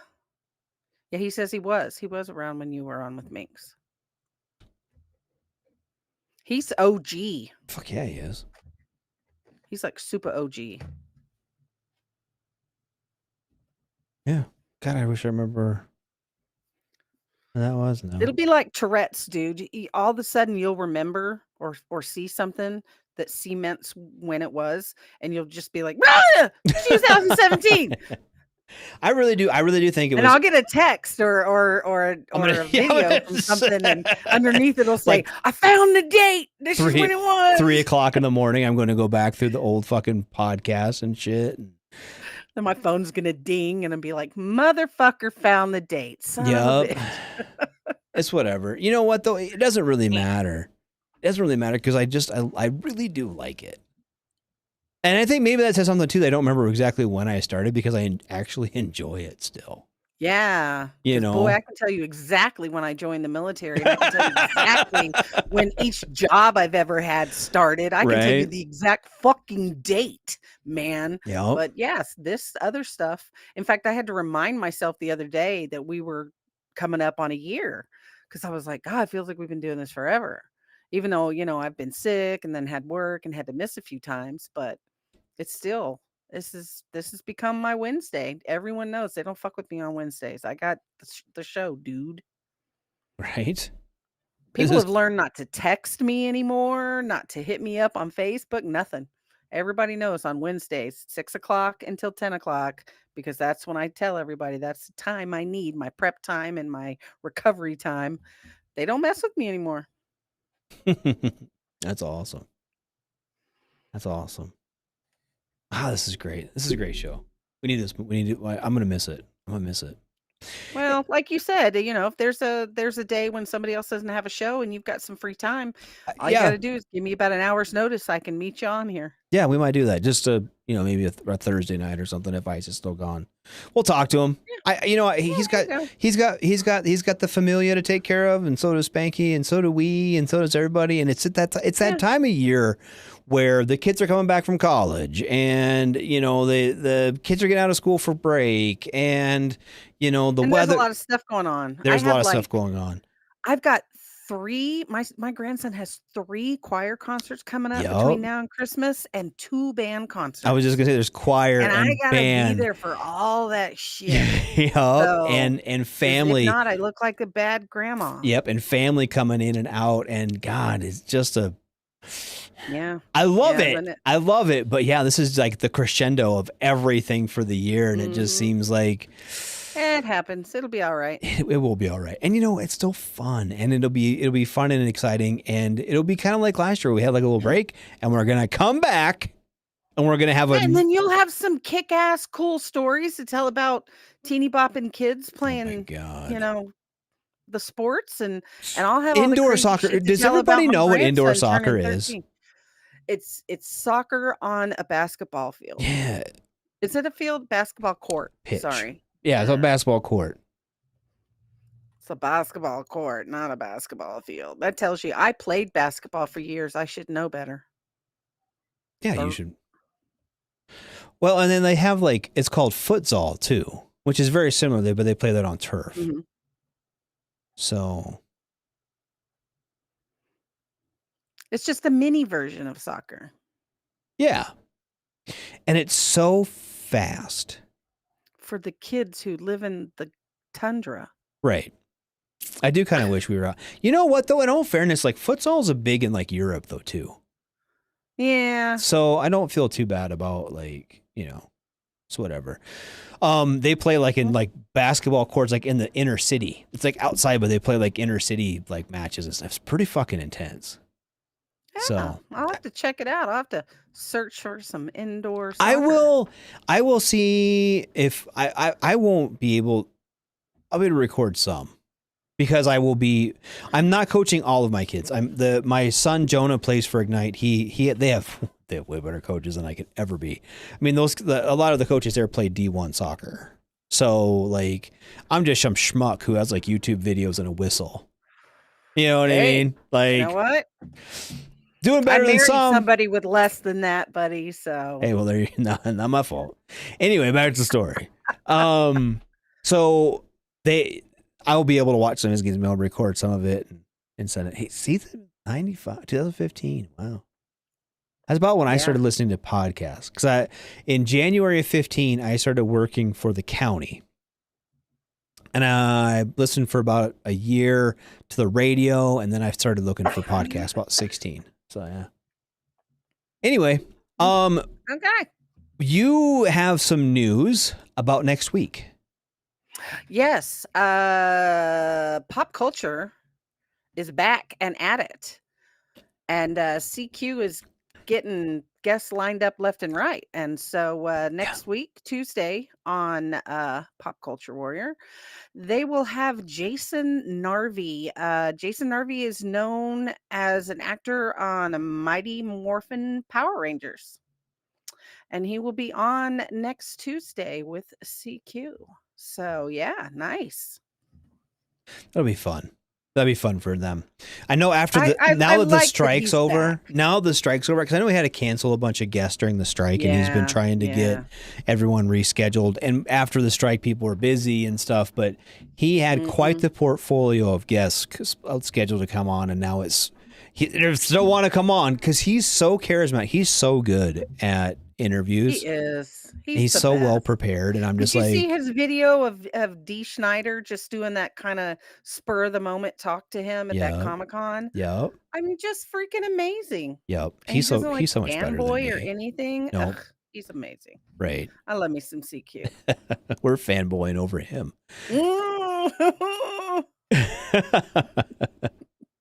Yeah, I should get on there and he can tell me how Loki is the best show to come out on Disney since Avengers Oh, I Endgame. actually have a tiny little Loki from a McDonald's Happy Meal that I want to send to him. Oh, you should. He would love it. He loves Loki. Yep. No, Loki was Yeah. really good. Did you watch? You don't watch Disney's or the superhero stuff, do you? I haven't watched it yet. There are certain shows that I have to watch with my grandson Mhm. because he's requested me to watch them with him, and that's one of the ones that we just haven't gotten to it yet. Like Yep. we just watched our last movie night together. We watched Edward Scissorhands Ooh. because he'd never seen that and wanted to see it. So he has a list, and we watch. Yeah, and so I have to wait. I can't watch it till You he's should. ready to watch it. It's good. It's really good. I Started think season one. my and- son saw it when it was in the theaters. No, it's not in the theaters. It's a show. Oh no, Disney it's Plus. just on Disney, Yep, right? Yep. Yeah. Yeah, I think my older son watched it. So, but yeah, it's a good show. I loved it. It was really good. It told a really, really, really good story, and I think that's what all of us want from them. Oh, cool. So, anyway, Definitely. but you've been listening. Everyone has been listening to the Smoke Pit with me, Radar, and her TZ. She's been back after her illness. I'm glad she's on the better side of it. So, Yeah, you and me both. Whew. Thursdays normally is Soren's time with Ice and Spanky, but they are both indisposed at the moment, taking a little breaky poo. And I'm not sure when they're gonna be back. I don't know that they have a date yet, do they? No, not as of the moment. We don't Okay. have anything specific. So, but normally Thursdays would be Sergeant's time. Normally Fridays is Friday Night Freedom, but this is their off week. Next week they're on. Kaz and Pookie talking about some current event stuff.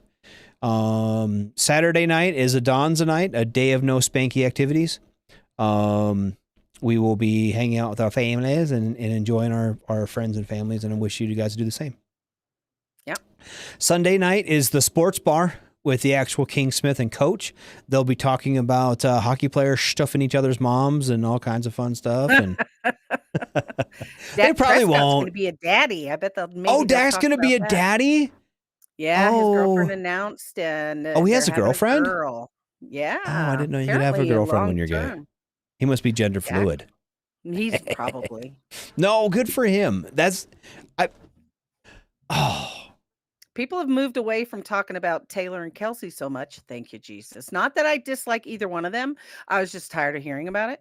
And now Dak Prescott's girlfriend announced they're having a girl. So Well, good for maybe we'll them. get some other conversations. Good for them. I'm happy for them. I mean, 'cause having The kids is Cowboys are doing exciting. good.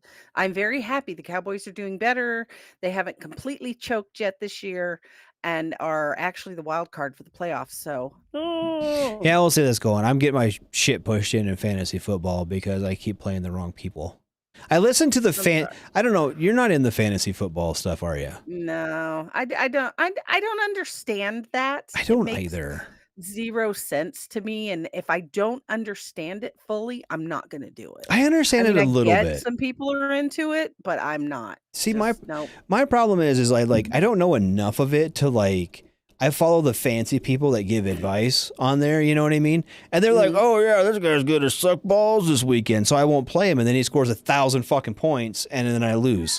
You know what I mean? Like, fuck. See, and that way, my whole deal is I don't understand how it is that you can get different people from all these different teams onto your little fantasy team, and it's based Oh, you off just of how pick- well they do in Right. their own games Mhm. against each other, even. Well, And you I just It's actually my pretty. brain You're doesn't- thinking about. You're over. Okay, so you're just like if you get a quarterback, think you get Dak Prescott.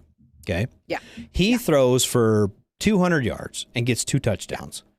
Yeah. They just if you get a touchdown, you get this many points. You throw for many yards, you get this many points. You have like an interception, you lose these many points. Doesn't matter what team he's playing for or against. It's like that's how he is a quarterback. So it's not like actual teams. It's just No, people in you your build set. a team off these people. But you So say you I get mean, you have Dak Prescott, and then you have Josh Jacobs as a running back, and however Josh Jacobs has as many carries, and he got a touchdown. Mhm. I couldn't ever play because I only know my people I like. Yeah. And I have no idea what anybody else You know what though? Because that's how my wife plays it, and she does great. She's like, I know this person, and she'll just go through and she'll pick people she's heard of. Does great. Mm-hmm. I see, and that would be me. I go off like rankings and shit, and I can fucking lose. So don't even just pick the people you like.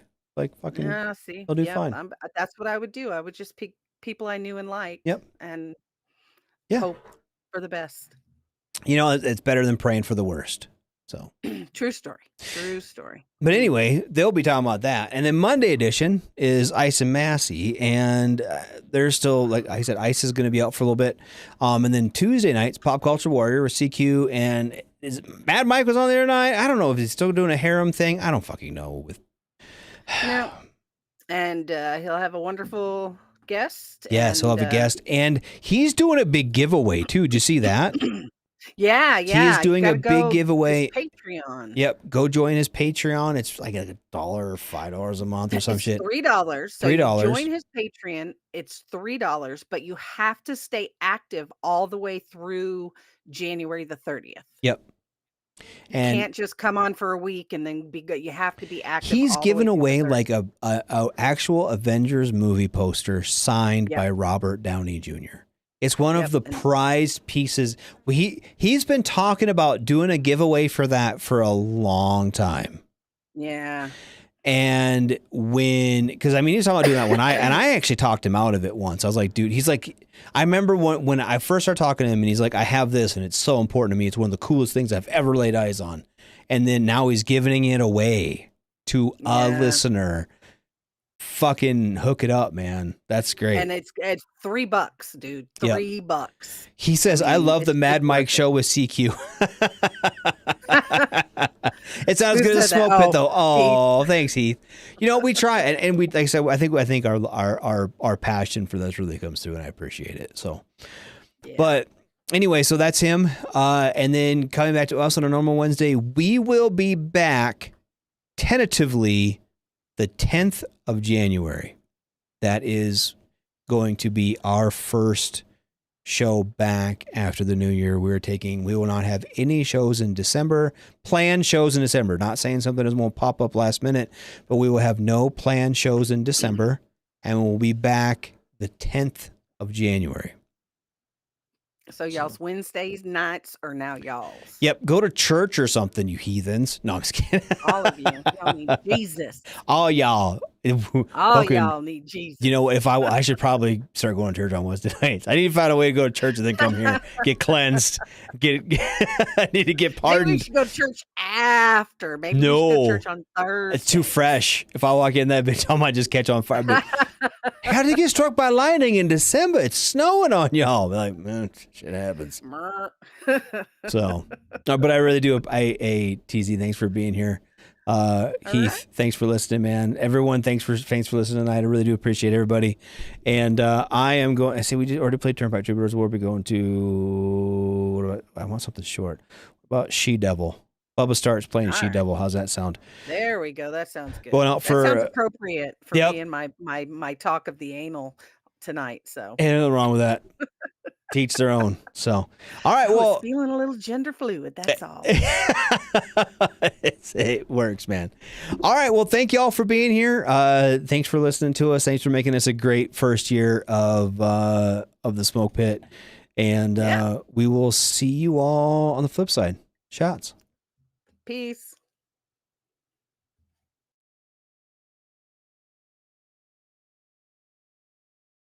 Everything stated on WTF Nation Radio is to be considered the opinion of the person that stated it, and not an official representation of WTF Nation Radio or U.S. Army WTF Moments. Price does not include tax, title, or license. Some assembly required. Each item sold separately. Batteries not included. Objects in mirror are closer than they appear. If conditions persist, contact a physician. Individual results may vary. Keep out of the reach of children. Avoid prolonged exposure to direct sunlight. Keep in a cool, dark place. And Please enjoy the show. Shots.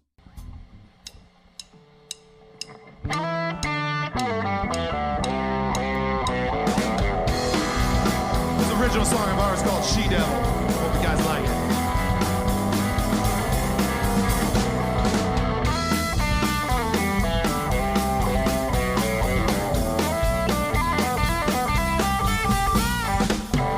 Watching her walking down the dusty street. She's got long dark hair down to her dirty feet. Now I got a real good feeling from the look in her eyes, like she knows that I'll be going home with her tonight.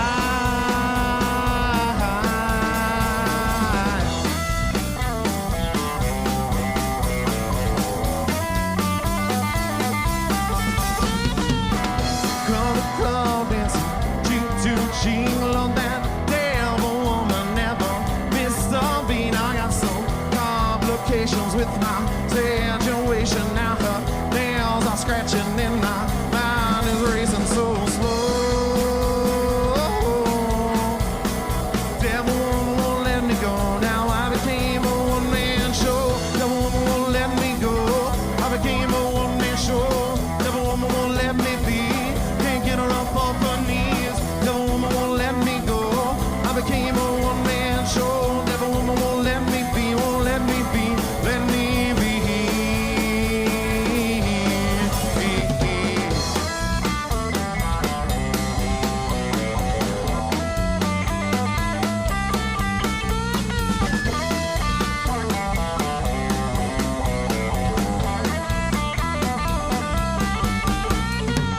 Now we're all dancing in the street, grooving with sexy being. Love's running in our eyes, looking like a bunch of spies, feeling like a captive slave to the art that we create. If you're feeling the love and sound, then let me see you all get down. Every time I come around, never woman won't let me go. I became a one-man show. Never woman won't let me be. Can't get her up off her knees. Never woman won't let me go. I became a one-man show. A woman won't let me be. Let me be. Let me be. Let me be.